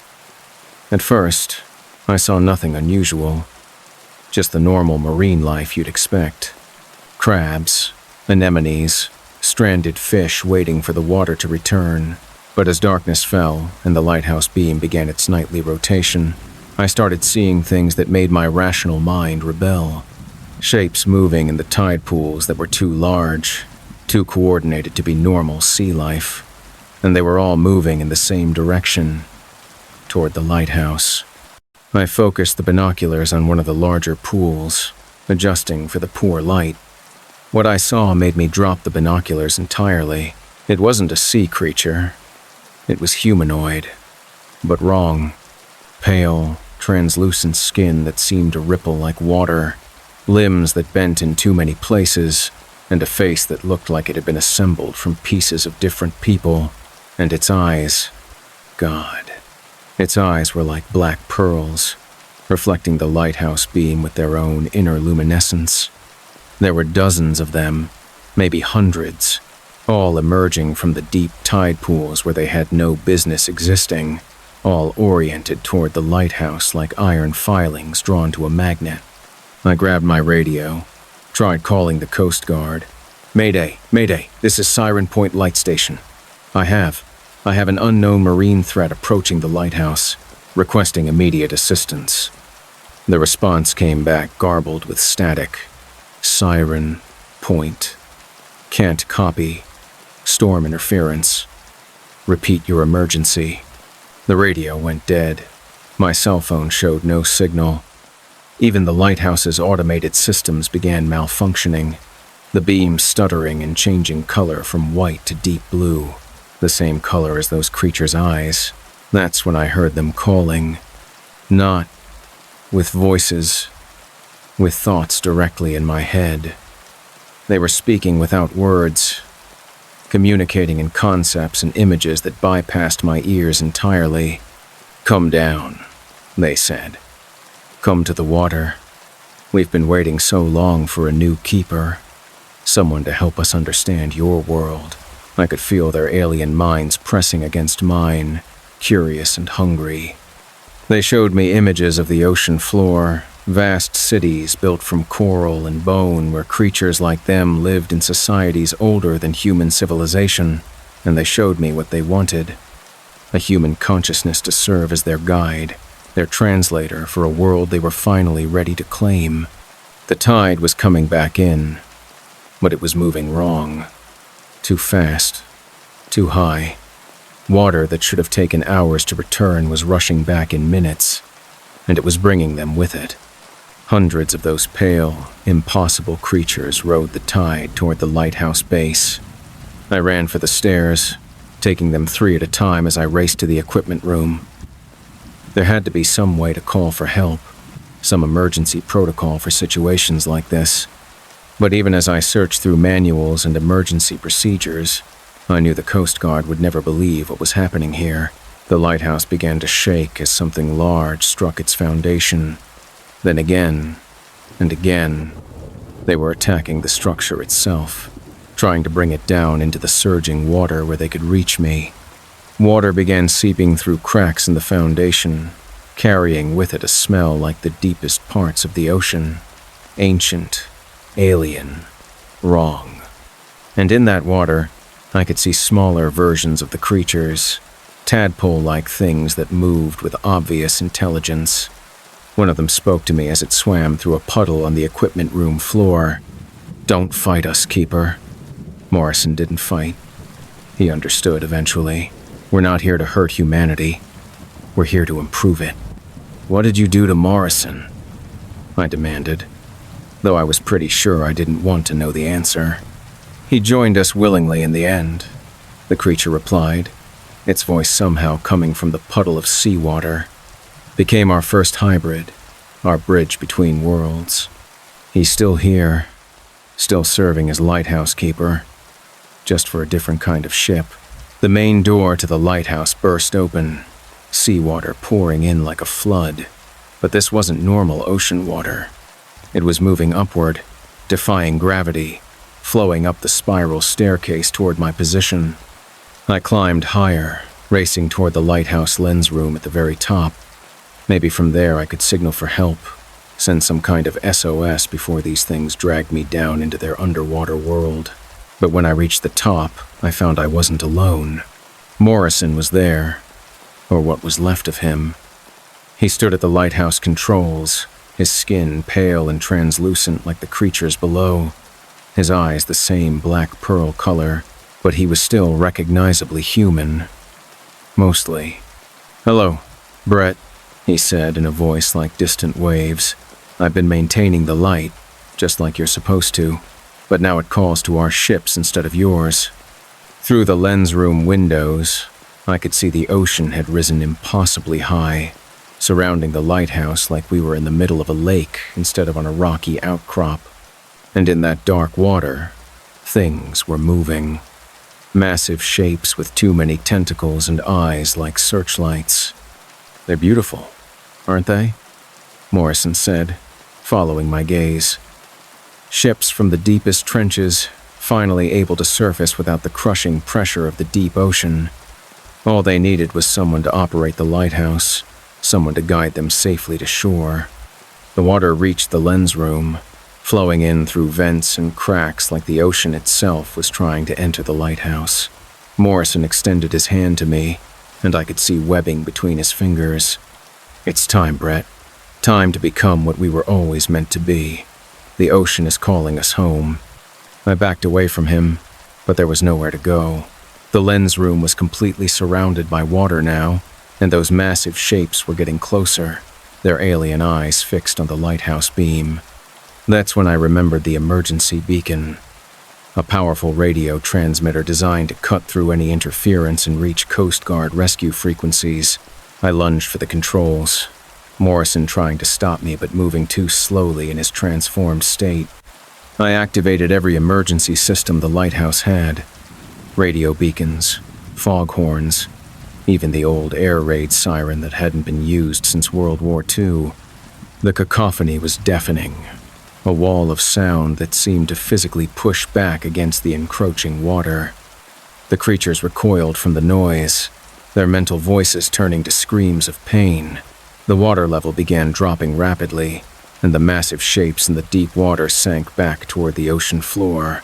"You've doomed us all," Morrison said as his translucent form began fading. "They'll sleep again now, but they'll remember, and when they wake next time, they'll be hungrier." The flood receded as quickly as it had come, leaving me alone in the lighthouse with nothing but wet floors and the echo of inhuman screams. When the Coast Guard finally responded to my emergency signals, they found me unconscious in the lens room, surrounded by evidence of severe flooding despite the fact that high tide had been hours earlier.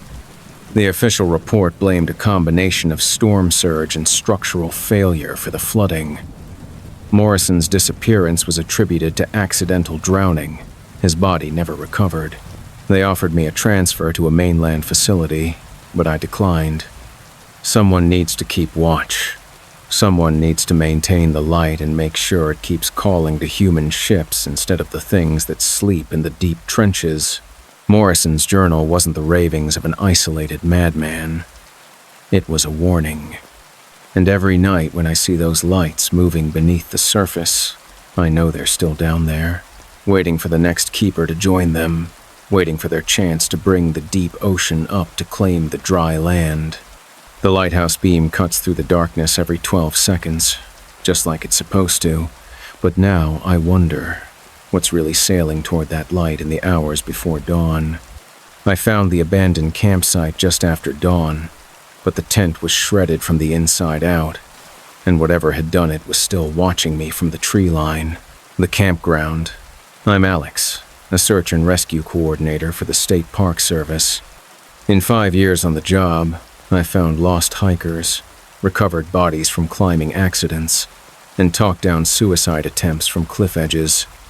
But nothing in my training prepared me for what I discovered at the abandoned campsite in Blackwood State Forest, or the thing that had been living there, feeding on campers for God knows how long. The call came in at 6 a.m. on a Tuesday. A family of 4 had failed to check out of their reserved campsite, and their emergency contact hadn't heard from them since Friday night. 3 days of no communication meant it was time to initiate search protocols. I hiked into the backcountry campground alone, standard procedure for initial assessment before calling in a full search team. The site was about 4 miles from the nearest road, accessible only by a narrow trail that wound through dense forest. What I found when I reached Campsite 17 made my blood run cold. The tent was still standing, but it had been shredded from the inside. Long tears in the fabric that looked like claw marks, but far too large to be from any known wildlife in the area. Camping gear was scattered everywhere. Sleeping bags torn apart, cooking equipment smashed, a cooler ripped open with its contents spilled across the forest floor. But there was no blood, no bodies, no signs of struggle outside the tent itself, just the aftermath of something violent and the eerie silence of a forest that seemed to be holding its breath. I called it in immediately. "Base, this is Alex. I've got a situation at Campsite 17. Looks like animal attack, but the family is missing. I'm going to need a full search team and probably fish and wildlife to identify what we're dealing with." The response crackled through my radio. "Copy that, Alex. Teams en route. Do not approach any wildlife in the area. Maintain safe distance and observe only." That's when I saw it. The movement in the tree line about 50 yards from the campsite.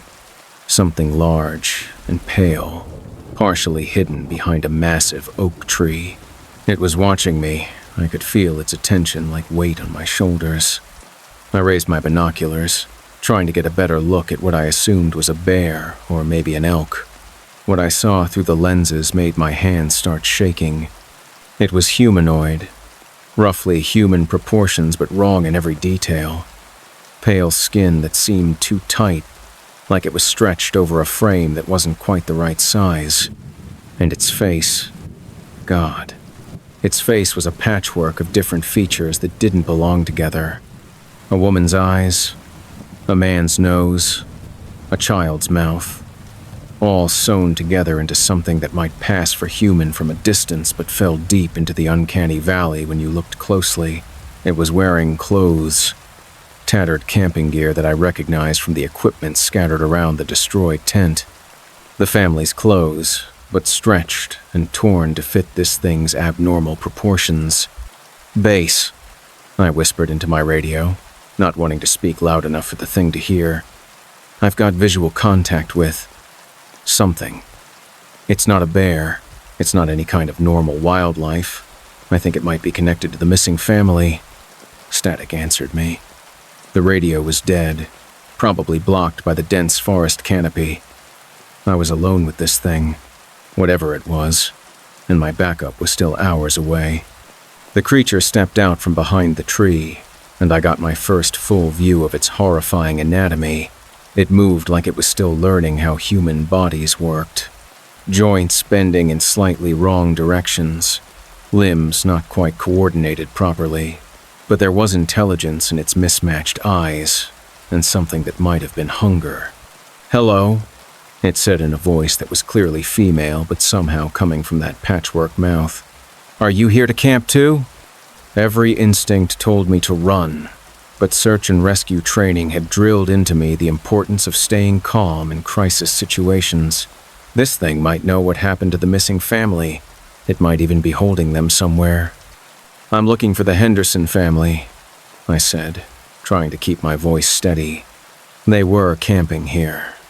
Do you know what happened to them?" The thing tilted its head, studying me with those borrowed eyes. "Henderson. Yes, I remember the Hendersons.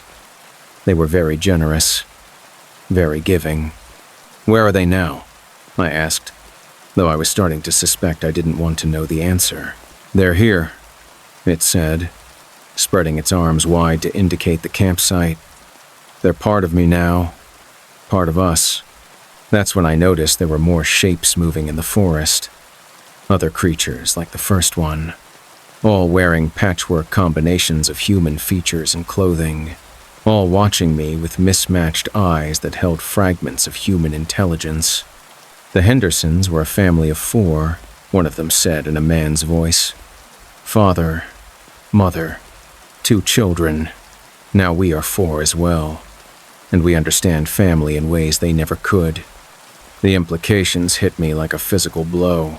These things hadn't just killed the Henderson family, they had absorbed them somehow, taken their identities and memories and human characteristics to create new versions of themselves. "You're collecting people," I said, my hand moving slowly toward the bear spray on my belt. "How many families have you absorbed?" "Not absorbed," the original creature corrected, sounding hurt by the suggestion. "Improved. Elevated. We take the best parts of humanity and combine them with something stronger, something that doesn't age or die or feel pain the way humans do." The circle was closing in around me now, these patchwork abominations moving with predatory patience. I could see details that made my stomach turn. Surgical scars where different body parts had been stitched together, skin that didn't quite match at the seams, eyes that belonged to different faces entirely. "The process is quite painless," another one said in a child's voice that was all wrong coming from its adult-sized mouth. "You'll still be you, just better, stronger, part of our family." I pulled the bear spray and emptied the entire canister in a wide arc around me. The creatures shrieked and stumbled backward, clawing at their faces, but not all of them were affected. The ones with fewer human parts seemed immune to the chemical deterrent. I ran for the trail, crashing through underbrush in my haste to escape. Behind me, I could hear them giving chase, not running exactly, but loping along on legs that weren't quite the right length for their bodies. The trail back to the parking area was 4 miles of steep terrain, and I was already exhausted from the morning hike, but adrenaline and terror kept me moving, even when my lungs burned and my legs felt like rubber. I could hear them behind me, sometimes close enough that I could hear their labored breathing. A wet, whistling sound like air passing through damaged lungs. They were playing with me, I realized. These things were faster and stronger than any human. They could have caught me any time they wanted. They were hurting me. The realization hit just as I broke into a small clearing about 2 miles from the parking area. This wasn't a random stretch of forest. It was another campsite, and like the Henderson site, it showed signs of violence and chaos. More torn tents, more scattered gear, more evidence of families who'd come to enjoy nature and instead became raw material for these abominations. "You're starting to understand," one of them called from the tree line. "This entire forest is our territory now, has been for years. The Park Service just keeps sending us fresh supplies." They emerged from the trees surrounding the clearing, cutting off any escape routes. Now I could see the full extent of their horrifying nature, bodies assembled from multiple victims, faces that changed expression as different personalities fought for control. "Don't be afraid," they said in unison, dozens of stolen voices speaking as one. "Fear spoils the meat, makes the consciousness harder to integrate. We want you calm, peaceful, ready to become part of something greater." That's when I remembered the emergency flare in my pack. Search and rescue teams carry them for marking helicopter landing zones, but in this situation, it might serve another purpose entirely. I pulled the flare and ignited it, brilliant red light exploding across the clearing. The creatures recoiled again, but not from the light itself, from what it represented. Rescue. Help. The possibility that someone might find this place and put an end to their harvest. "Signal flare," I shouted into the forest, hoping other search team members might be in range. "GPS coordinates." I rattled off the campsite location from memory, praying someone was listening. The creatures rushed me then, abandoning their psychological games for direct action. I swung the burning flare like a weapon, the superheated magnesium searing through their patchwork skin wherever it touched. They shrieked in pain and fury, but kept coming. Too many of them, closing in from all sides. I was about to be overwhelmed when I heard the most beautiful sound in the world, helicopter rotors approaching fast. The search and rescue chopper crested the tree line, spotlight blazing down into the clearing. In that brilliant white light, the creature's true nature was revealed. Not just patchwork constructions of human parts, but something older and more alien wearing human components like a disguise. They scattered like roaches when the light hits, melting back into the forest within human speed. Within minutes, rescue personnel were rappelling down into the clearing, armed and ready for anything. Jesus Christ, the team leader said, looking at the destroyed campsite. What the hell happened here? I tried to explain, but how do you tell professionals that the missing families had been harvested by creatures that built new bodies from human parts? The official report blamed a pack of rabid wolves, unusual behavior caused by diseased prey animals. But I know what I saw. I know that somewhere in the deep woods, in the places where cell phones don't work and help is hours away, things are hunting that were never meant to exist. Things that see human campers not as people, but as spare parts for their own twisted version of family. I transferred to an urban search and rescue unit after that. Can't bring myself to work in the deep wilderness anymore, knowing what might be watching from the trees. But sometimes I get calls from other parks, other states, reports of abandoned campsites and missing families that sound all too familiar. And I wonder how many forests have been claimed by these harvest creatures, how many campgrounds serve as hunting grounds for abominations that see human families as nothing more than raw materials for their unholy constructions. So, remember, when you go camping in remote areas, when you're miles from help and surrounded by dark trees, you're not just sharing the forest with bears and mountain lions. You're sharing it with things that have learned to wear human faces, and they're always looking to add new parts to their collection. The storm clouds were rolling in fast, but what made my blood freeze wasn't the lightning. It was realizing that the shapes moving inside those clouds had wings and were heading straight for me. The Storm Riders. My name's Derek, and I'm a storm chaser. One of those crazy people who drives toward tornadoes instead of away from them. I've got degrees in meteorology and atmospheric physics, but what really drives me is the thrill of witnessing nature's raw power up close. I've filmed dozens of tornadoes, survived microbursts in hail the size of baseballs, but last spring, I chased a storm system that was hunting me right back. The supercell formed over western Kansas around 2 p.m. on a Tuesday in May, perfect conditions for tornado development. Atmospheric instability, wind shear, moisture convergence, everything my weather models predicted for a major outbreak. I was alone on this chase, my chase partner having backed out at the last minute due to equipment failure. Normally, I'd postpone solo runs, but this system was textbook perfect. The kind of storm that produces photogenic tornadoes and pays the bills for months. I followed the storm east across rural Kansas, staying ahead of the rotation as it intensified. My instruments were showing incredible readings. Wind speeds over 200 miles per hour at altitude. Hail cores dense enough to dent steel. This was going to be a monster. Around 6 p.m., I found the perfect position. An elevated road with clear sight lines in all directions, about 2 miles south of the storm's track. I deployed my weather station, set up cameras, and settled in to document what I hoped would be a spectacular tornado. But as the storm approached, I started noticing things that didn't match any meteorological data I'd ever studied. The cloud formations were too geometric, too organized. Instead of the chaotic turbulence you'd expect in a supercell, these clouds moved in formation like they were being controlled, and there were shapes inside them. At first, I thought it was just pareidolia, seeing patterns that weren't really there. Storm clouds often look like faces or animals if you stare at them long enough, but these shapes were moving independently of the cloud structure, maintaining their forms even as the storm churned around them.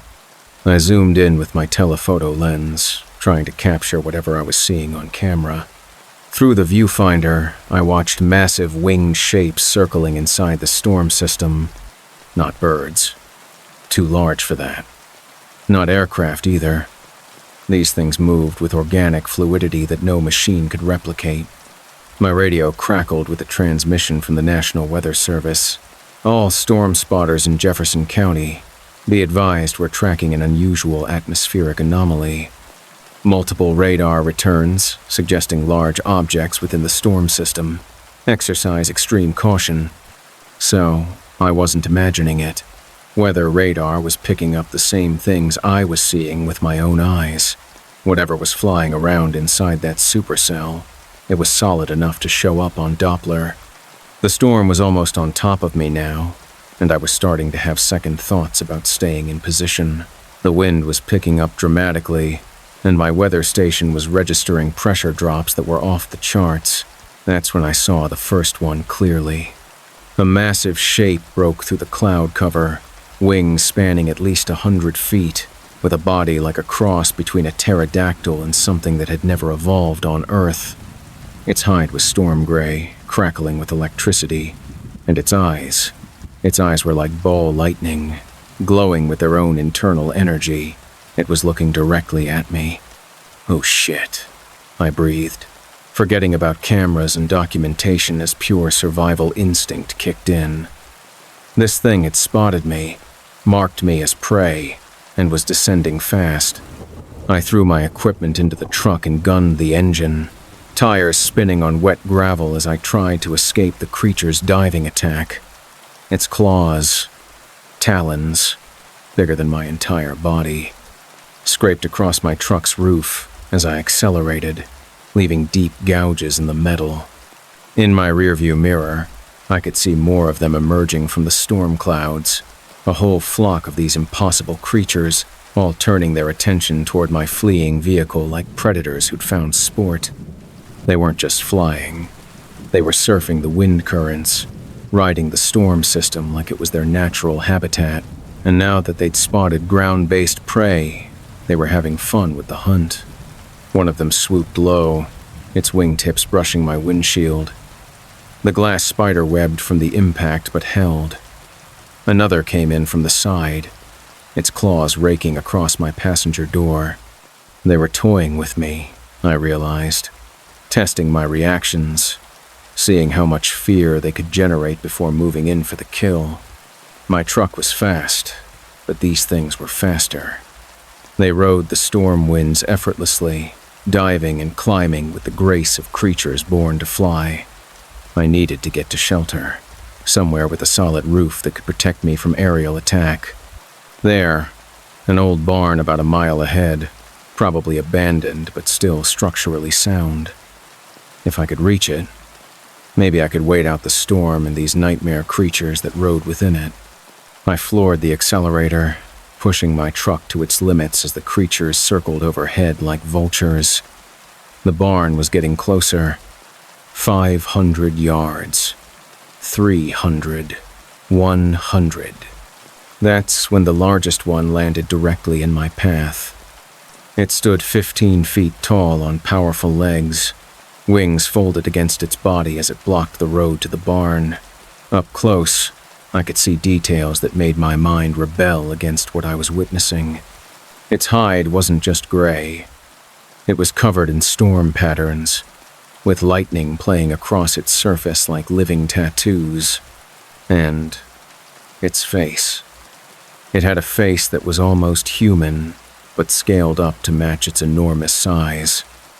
Ancient, intelligent eyes that spoke of consciousness far older than human civilization. "Storm Chaser," it said in a voice like thunder rolling across the plains. "You seek to understand our domain, to capture our power with your primitive instruments."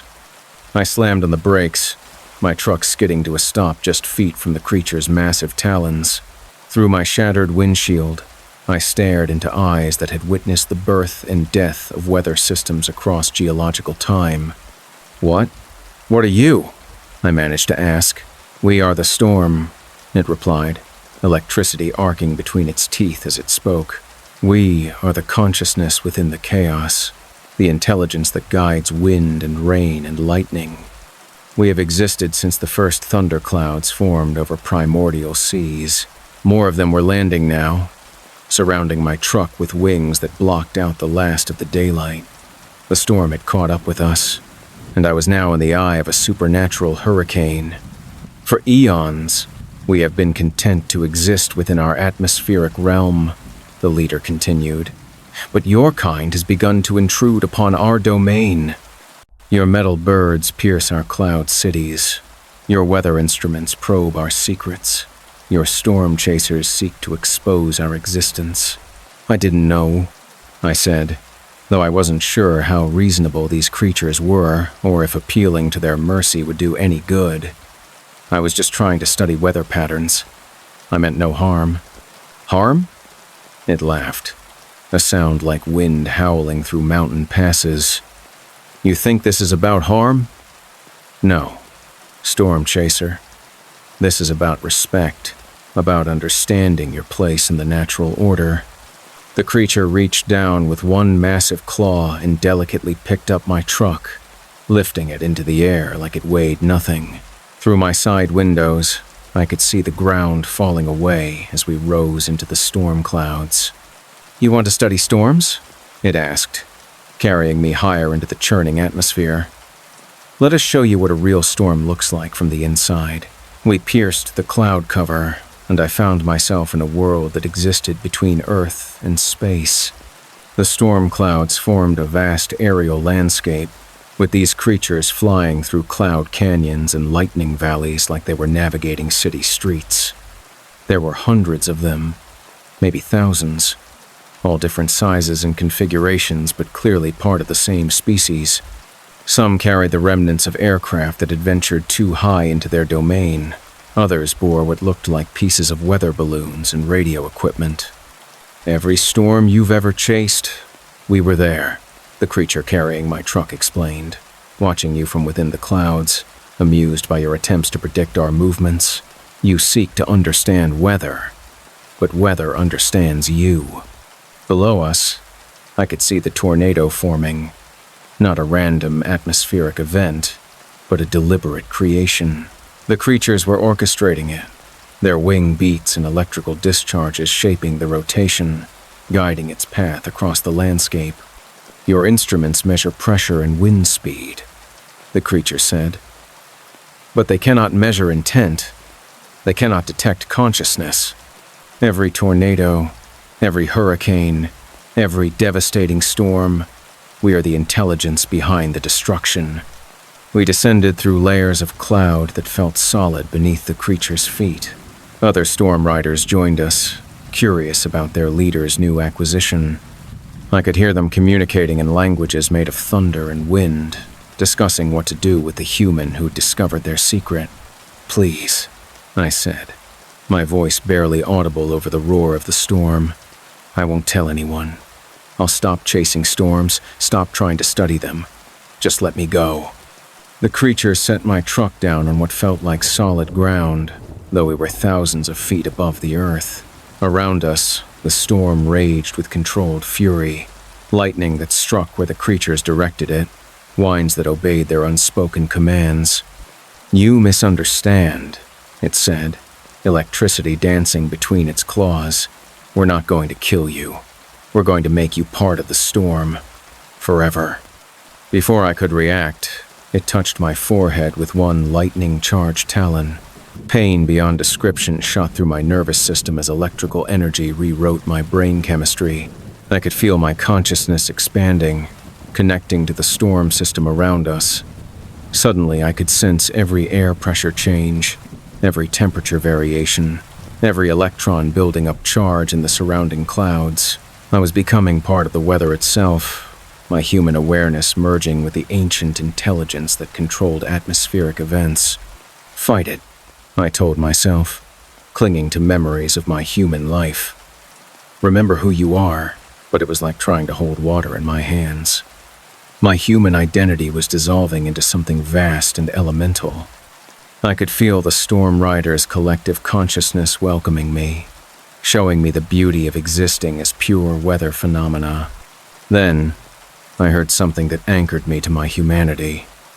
My radio, still functioning despite the electromagnetic chaos around us. A voice from the National Weather Service was calling all storm spotters, warning of the dangerous system approaching populated areas. That voice reminded me why I chased storms in the first place. Not for the thrill, but to help save lives. To provide early warning when nature's fury threatened human communities. I focused on that purpose, using it as a lifeline back to my human consciousness. The storm riders felt my resistance and grew agitated, their control over the transformation wavering. "Let me go," I said, surprised to hear my own voice still working. I understand now. I understand that storms have intelligence, that weather has consciousness, but I won't help you hurt innocent people. The leader studied me with those ancient eyes. You would choose to remain weak, mortal, bound to the earth when you could soar with us through eternity? I choose to remain human, I said firmly. Flawed, temporary, but human. For a moment, the entire storm system paused, as if these ancient beings were considering my words. Then, incredibly, the leader nodded. Perhaps there is wisdom in choosing limitation, it said. Very well, Storm Chaser. We return you to your ground-bound existence, but remember what you have seen here. Remember that weather is more than wind and rain and electrical discharge. The next thing I knew, I was sitting in my truck on the side of a Kansas highway, the storm having passed completely. No damage to my vehicle except for those claw marks on the roof, which emergency responders attributed to hail damage. I still chase storms, but differently now. I provide early warnings, help coordinate evacuations, use my knowledge to save lives instead of just capturing dramatic footage. And when I see supercells forming on radar, I remember that there's intelligence behind the chaos. Sometimes, during the most violent storms, I catch glimpses of shapes moving within the clouds, and I know they're still there. The ancient consciousnesses that ride the wind and shape the weather according to purposes we can't fathom. The next time you're caught in a sudden storm, when lightning seems to strike with impossible precision and wind patterns defy meteorological explanation, remember that weather has been alive far longer than humanity, and sometimes it's still deciding whether we deserve to share the planet with its fury. The metal detector started screaming over what should have been an empty patch of forest floor, but what I dug up wasn't treasure. It was still breathing, the buried. I'm Marcus, and metal detecting has been my weekend hobby for 3 years now. Most people think it's boring, walking around with a beeping machine, digging up bottle caps and lost jewelry. But there's something addictive about the possibility of finding something valuable, something with history and stories to tell. I'd gotten permission to detect on a 200-acre parcel of private land in rural Tennessee, property that had been in the same family for generations. The owner mentioned that his great-grandfather had been a bit eccentric, always burying things around the property for safekeeping during hard times. Perfect detecting territory. Old homestead. Family secrets. Probably decades worth of hidden caches waiting to be discovered. The first few hours were typical. Rusty nails, aluminum cans, a few coins from the 1960s. Nothing spectacular, but enough small finds to keep me motivated. I was working a grid pattern through a section of forest behind the old farmhouse when my detector went crazy. The signal was massive, deeper and stronger than anything I'd encountered before. My machine was screaming like it had found buried treasure, the kind of response you only get from large metal objects or significant precious metal deposits. I started digging, my shovel biting into the soft forest soil. 3 feet down, I hit something hard. Definitely metal, but not the smooth surface of a buried chest or container. This felt rough, corroded, with sharp edges that caught my glove. As I cleared more dirt away, the shape became clearer. It was a cage, An old iron cage about the size of a coffin, buried vertically in the ground with its top maybe 3 feet below the surface. My excitement turned to unease as I realized what I was looking at. This wasn't a treasure cache. This was a prison. Someone had buried this cage here decades ago, maybe longer, with something locked inside. I should have stopped digging, should have filled in the hole and walked away. But curiosity overrode common sense, and I kept clearing dirt away from the iron bars. That's when I heard it. A soft tapping sound coming from inside the cage. Tap, tap, tap. Rhythmic, deliberate, like someone knocking on a door. I froze, my shovel halfway to another scoop of earth. The tapping continued, and now I could hear something else. Breathing. Slow, labored breathing, like someone sleeping fitfully. "Hello?"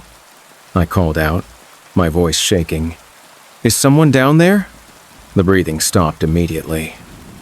Dead silence for maybe 10 seconds. Then, a voice answered.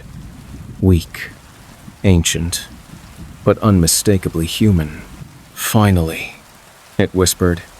Someone finally found me. My hands were trembling as I cleared more dirt away from the top of the cage. There was a heavy iron lid, sealed with a padlock that had rusted nearly through after years underground. "Who are you?" I asked, though part of me really didn't want to know. "How long have you been down there?" "So long," the voice replied.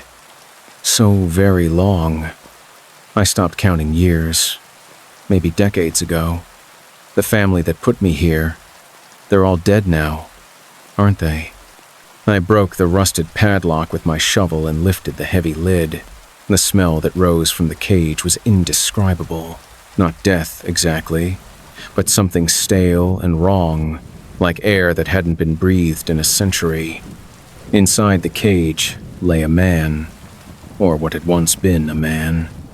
His clothes were rotted rags, his hair white and grown down past his shoulders, but his eyes were bright and alert, fixed on me with desperate gratitude. "Thank you," he said, trying to sit up but moving with obvious difficulty. "Thank you for digging me up. I knew someone would find me eventually. I could hear the world changing above me, machines and voices that weren't there when they buried me." I helped him out of the cage, shocked by how light he was, like his bones were hollow. His skin was pale as paper and cold to the touch, but he was definitely alive, definitely breathing. "What year is it?" he asked as I supported his weight. 2024, I said. "October 2024, he laughed. A sound like wind through dried leaves. 93 years, he said. "I've been down there for 93 years. Do you know what that does to a person? Do you know how the mind adapts to eternal darkness and confinement?" Something in his tone made me step back. He was still smiling, but there was something predatory about his expression now, like a starving animal that had just spotted fresh meat. "You must be hungry," I said carefully.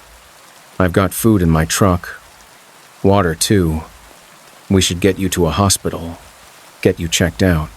"Oh, I am hungry," he agreed, standing straighter now, moving with more coordination than should have been possible after decades of confinement, but not for food. You see, being buried alive changes you, teaches you to feed on different things. That's when I noticed my metal detector was still screaming, but I wasn't holding it anywhere near the man or the cage.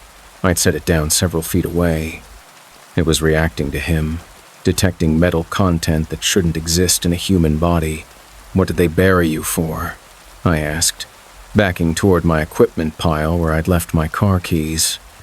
His smile widened, revealing teeth that had been filed to points. "Murder," he said simply. "Lots and lots of murder. The family got tired of bodies turning up around their property, so they decided to bury the problem instead of solving it." My hands found my keys, but he was already moving. Faster than any human should be able to after nearly a century of confinement. His movements were fluid, predatory, like a spider that had been waiting patiently in its web. "But you know what's funny about being buried alive?" he continued, circling me now with inhuman grace. "It teaches you patience. It teaches you to make every meal count, to savor every moment of freedom, and it teaches you to be grateful to the person who finally sets you free." I ran for my truck, but he was faster. Iron-hard fingers grabbed my shoulder and spun me around. His face was inches from mine now, and I could see that his pale skin was actually translucent, revealing a network of metal, wire, and surgical stitching underneath. "They tried to make me into something that couldn't die," he explained conversationally. "Primitive medical experiments, back when people believed in mad science and impossible procedures. The family doctor was creative. Iron threading through my bones, metal plates replacing organs, a heart that beats to a clockwork rhythm instead of blood pressure." I could hear it now, the soft ticking sound coming from his chest, like a pocket watch keeping time with mechanical precision. "I'm not alive in any way you'd understand," he said. "But I'm not dead either. I'm something in between. Something that feeds on the life force of others to maintain this mockery of existence." His grip tightened on my shoulder, and I felt strength draining from my body like water flowing out of a broken tank. My vision started to blur, my legs growing weak as whatever he did to me, whatever it was he did to sustain himself. But then I heard something that gave me hope. The sound of engines approaching through the forest. The property owner, coming to check on my detecting activities like he'd promised. The creature heard it too and released me with obvious frustration. "Another time then," he said, backing toward the open grave he'd emerged from. "I know where you live now. I can smell your home address on you. I'll come visiting soon." He dropped back into the cage with fluid grace, pulling the iron lid closed behind him just as the property owner's ATV broke through the trees. "Find anything interesting?" the old farmer called out, dismounting and walking toward me. I looked at the hole I'd dug, but it showed no sign of the cage or the creature I'd released, just disturbed earth and my metal detector lying silent beside the excavation. "Just some old iron," I said, my voice shaking. "Nothing valuable." I packed up my equipment quickly and left that property, never to return. But I still detect, carefully now, researching the history of any land before I hunt it, because I learned that some treasures are buried for good reason, and some cages are meant to stay locked forever. The metal detector in my garage hasn't worked properly since that day. It randomly goes off in the middle of the night, screaming about metal signatures that aren't there, or maybe detecting something approaching that hasn't arrived yet. And sometimes I wake up to find muddy footprints on my porch. Prints that lead to my front door but never lead away. Like something is visiting me while I sleep, testing the locks, waiting for the right moment to come inside and return the favor I did for it in that Tennessee forest.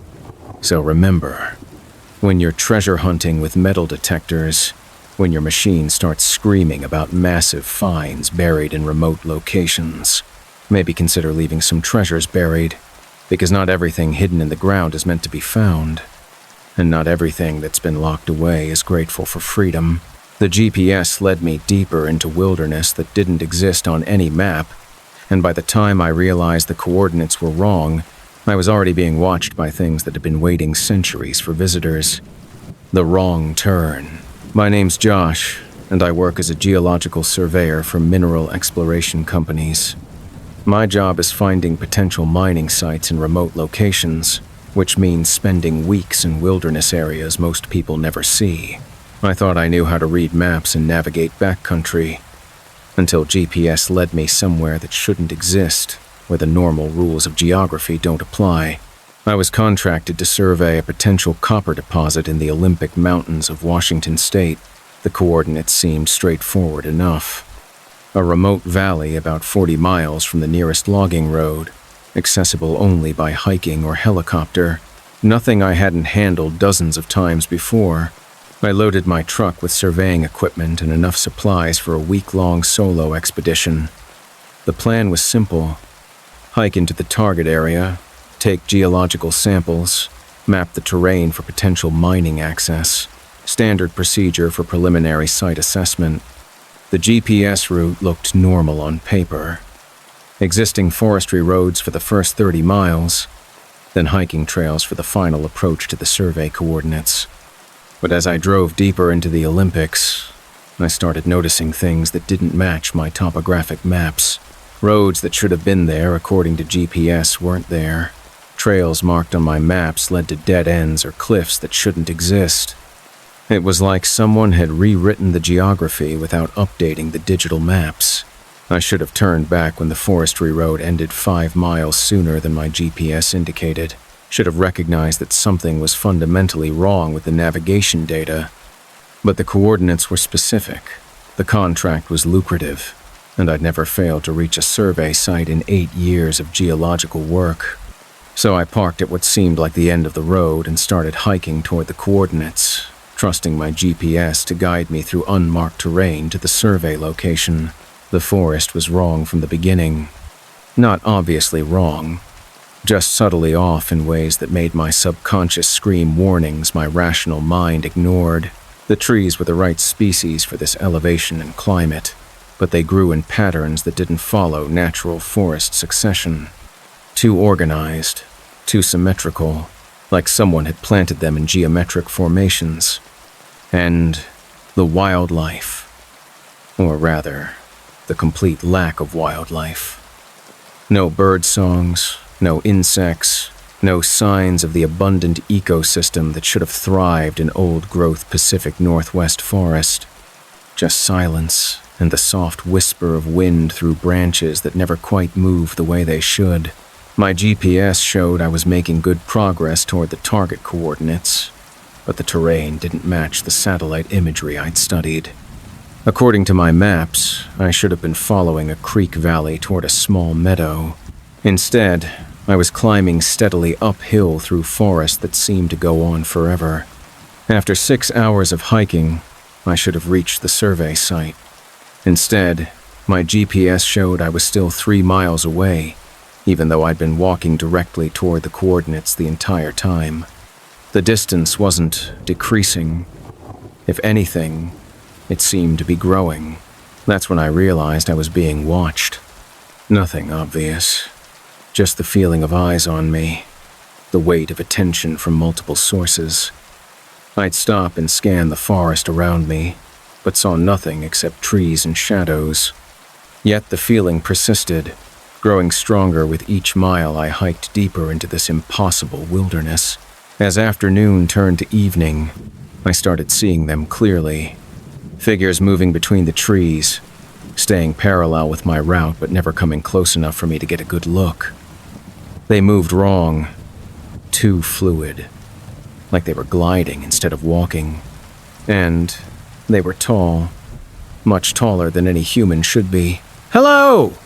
I called out, my voice echoing strangely in the too quiet forest. "I'm a geological surveyor. I have permission to be here." No response, but the figures stopped moving, all of them turning toward me simultaneously. Even at a distance, I could see they were wearing clothes that looked decades out of date. Old logging gear, mining equipment, the kind of work clothes you'd see in historical photographs. My GPS was still insisting the survey coordinates were just ahead, but now I was starting to suspect someone had given me false information. This wasn't a mineral exploration site. This was something else entirely. I made camp as darkness fell, building a fire more for psychological comfort than warmth. The figures were still out there. I could feel them watching from the darkness beyond my fire's light. Occasionally, I'd catch a glimpse of reflected eyes, but they never came close enough for me to see details. It wasn't until I checked my GPS that I understood the true scope of the trap I'd walked into. The device showed my position as the exact coordinates I'd been hired to survey. According to the GPS, I'd reached my destination. But there was no meadow here, No geological formations that might contain copper deposits, just endless forest stretching in all directions. And the coordinates themselves. When I cross-referenced them with my backup maps, I made a discovery that chilled me to the bone. These exact coordinates had been the site of a mining camp in the 1920s. A camp that had disappeared overnight, along with all 47 miners who worked there. The official report blamed a landslide for burying the camp, but local legends spoke of something else. Stories about miners who dug too deep, who found things in the earth that had been sleeping for millennia, things that didn't appreciate being disturbed. "You found us," a voice said from the darkness beyond my fire. I spun around to see one of the figures standing at the edge of my campsite. Up close, I could see it was a man in 1920s mining gear. Coveralls, hard hat, the kind of equipment they used before modern safety standards. But his skin was gray as granite, and his eyes reflected my firelight like polished stone. "We've been waiting," he continued, stepping into the light. Waiting for someone to follow the coordinates, to come looking for what we found down in the deep shafts. More figures emerged from the forest. Dozens of them, all dressed in period mining clothes, all with that same stone-gray skin and reflective eyes. The missing miners, I realized. They'd never left this place. "What did you find down there?" I asked, though I wasn't sure I wanted to hear the answer. The lead figure smiled, revealing teeth that looked like they'd been carved from quartz. "We found the source," he said. "The thing that makes mountains, that decides where ore deposits form, that shapes the bones of the earth itself. It was sleeping down there in the deep places, but our digging woke it up. And it changed you," I said, understanding starting to dawn. "It improved us," he corrected. "Made us part of the mountain, part of the geological process. We don't age anymore, don't hunger or thirst. We just tend the deep places, make sure no one else disturbs what should stay buried." The miners began closing in around my campsite, their movements creating soft grinding sounds like rock sliding against rock. I could see now that their transformation was incomplete. Human consciousness trapped in bodies that were slowly becoming living stone. "But we get lonely," another one said in a voice like wind through canyon walls. "Lonely for the surface world, for people who still remember what it was like to be fully human. So, we send out signals, false GPS coordinates, phantom mineral reports, anything to draw surveyors and miners back to this place. You're collecting people," I said, my hand moving toward the flare gun in my pack. "Like some kind of geological horror museum." "Heh. We're offering them purpose," the lead miner corrected. "Meaning beyond the temporary existence of flesh and blood. Join us willingly, and the transformation is peaceful. Fight it. And, well, rock formation can be quite violent when it happens quickly." I pulled the flare gun and fired it straight up, the bright red star shell exploding overhead and bathing the entire area in crimson light. In that sudden illumination, I could see the truth of what surrounded me. These weren't just transformed miners. The forest itself was wrong. The trees had veins of metal ore running through their bark. The ground sparkled with mineral deposits that formed patterns too complex to be natural. This entire area had been changed by whatever slept beneath it, turned into a hybrid of organic and geological that shouldn't be able to exist. "Run if you want," the lead figure said as my flare burned out. "But you'll never find your way out. The GPS will keep leading you in circles, back to us. This place exists outside normal space now.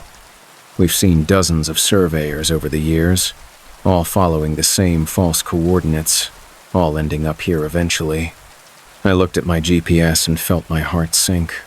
The device showed I was still at the survey coordinates, but now it was displaying multiple position readings. dozens of GPS markers scattered across the screen like I was in several places at once. The miners began closing in, their stone flesh grinding against itself as they moved. I could see the anticipation in their crystalline eyes. They'd done this before, many times, turning lost surveyors into new additions to their geological collective. But then I remembered something from my geology training. Mineral formations follow specific patterns, and even supernatural ones might obey certain physical laws. If this place existed outside normal space, there had to be a boundary, a point where reality reasserted itself. I pulled out my magnetic compass. Not digital, not dependent on satellites, just a simple needle that points to magnetic north regardless of supernatural interference. The needle was spinning wildly, unable to find true north in this distorted space, but it was spinning in a consistent pattern, always swinging toward one particular direction before starting its chaotic dance again. That direction. That might be the way out.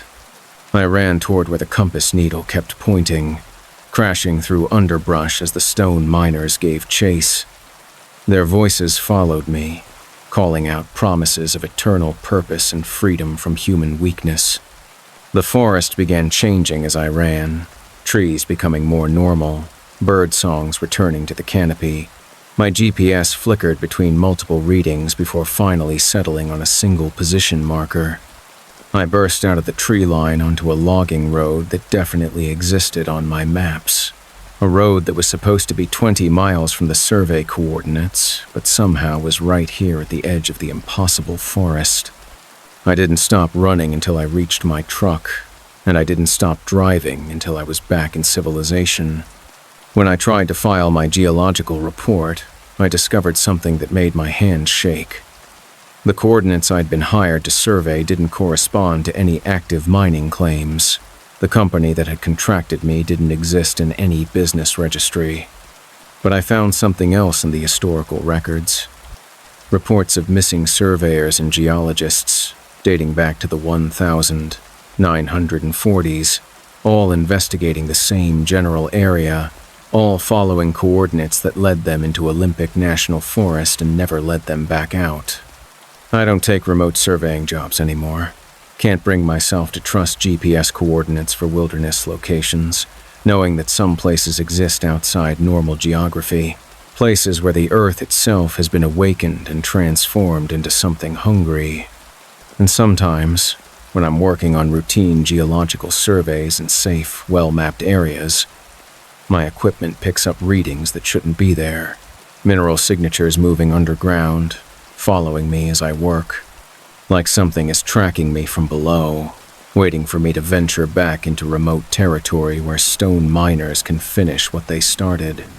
So remember, when your GPS leads you into wilderness that doesn't match your maps, when your instruments start showing impossible readings, sometimes it's better to trust your instincts over technology, because some places aren't meant to be surveyed, and some things sleeping in the deep earth should never be disturbed.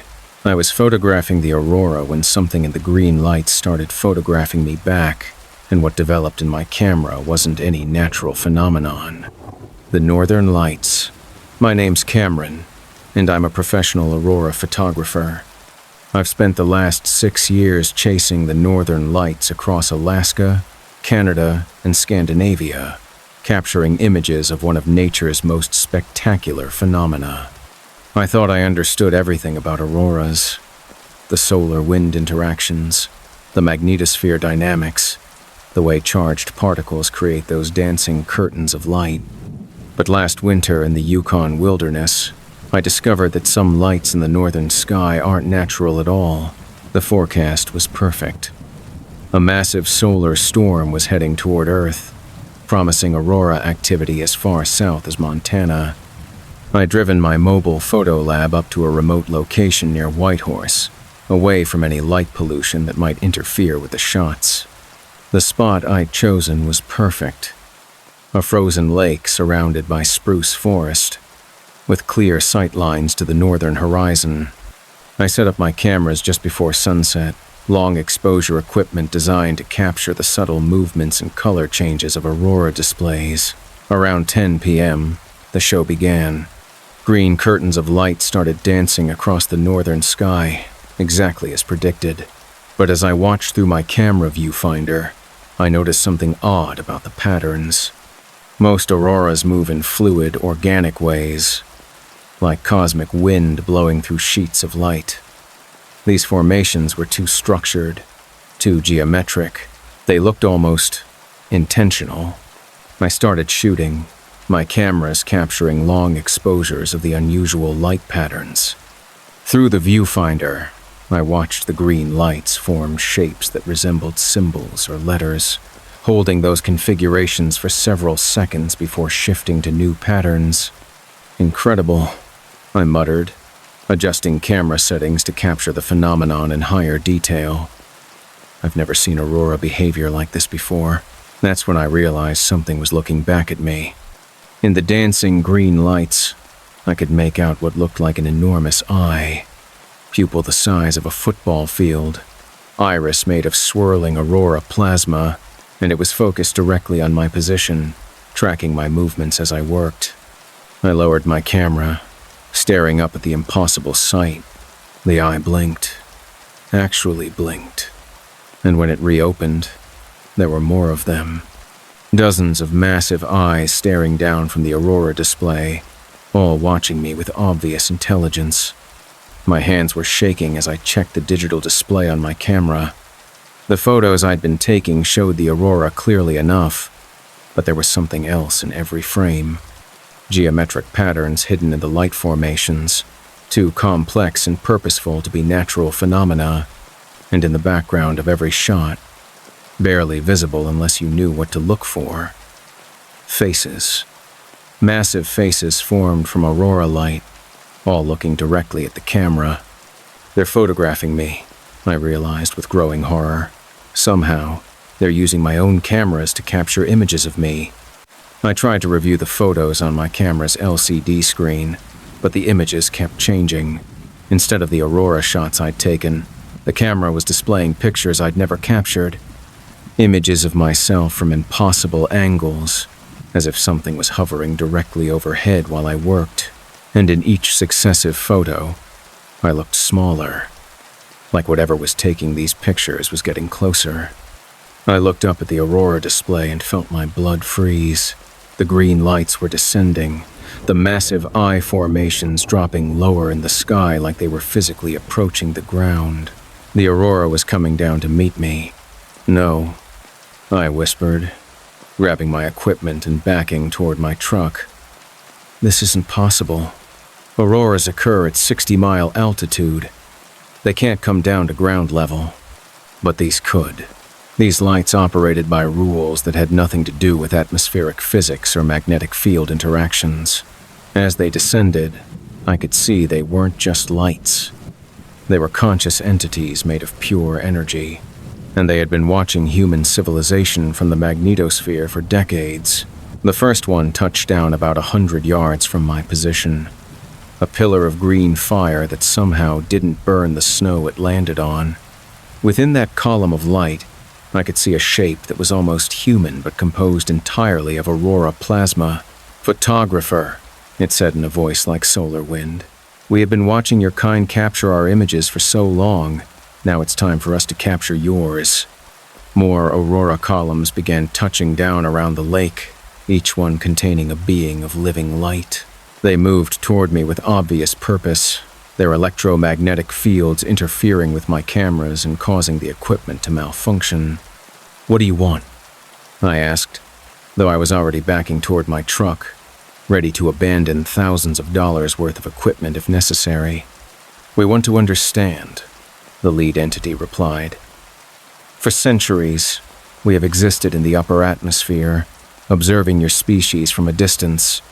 But observation is not enough. We need specimens. We need to study human consciousness up close."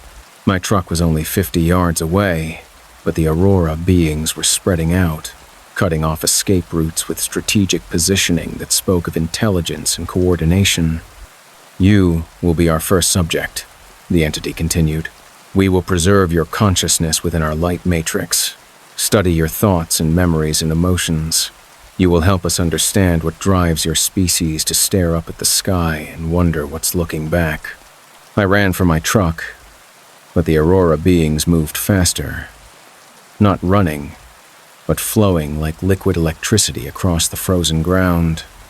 One of them reached my vehicle before I did, its electromagnetic field killing the engine and draining the battery instantly. Electromagnetic pulse, I realized. They can disable any technology just by getting close.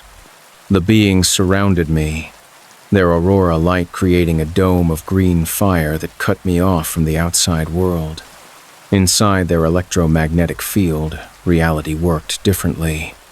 I could feel my thoughts being probed, my memories being copied and analyzed by alien intelligences. "Don't fight," they said in unison. "Your consciousness will survive the transfer. You'll become part of something magnificent. An aurora that thinks and feels and remembers what it was like to be human." I could feel myself beginning to dissolve, my physical form breaking down into component electromagnetic patterns that these beings could absorb and preserve. My vision was shifting to new spectrums, seeing the world through aurora vision that revealed the hidden electrical nature of all living things. But then I remembered something from my aurora research.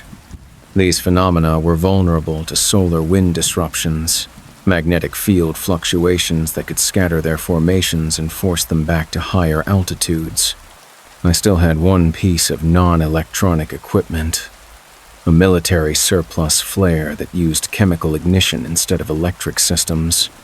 If I could create enough electromagnetic interference, I pulled the flare and ignited it, not for the light, but for the intense magnetic field generated by its burning chemicals. The aurora beings recoiled immediately, their forms destabilizing as the flare's electromagnetic signature disrupted their cohesion. "Magnetic field disruption," the lead entity said, sounding surprised.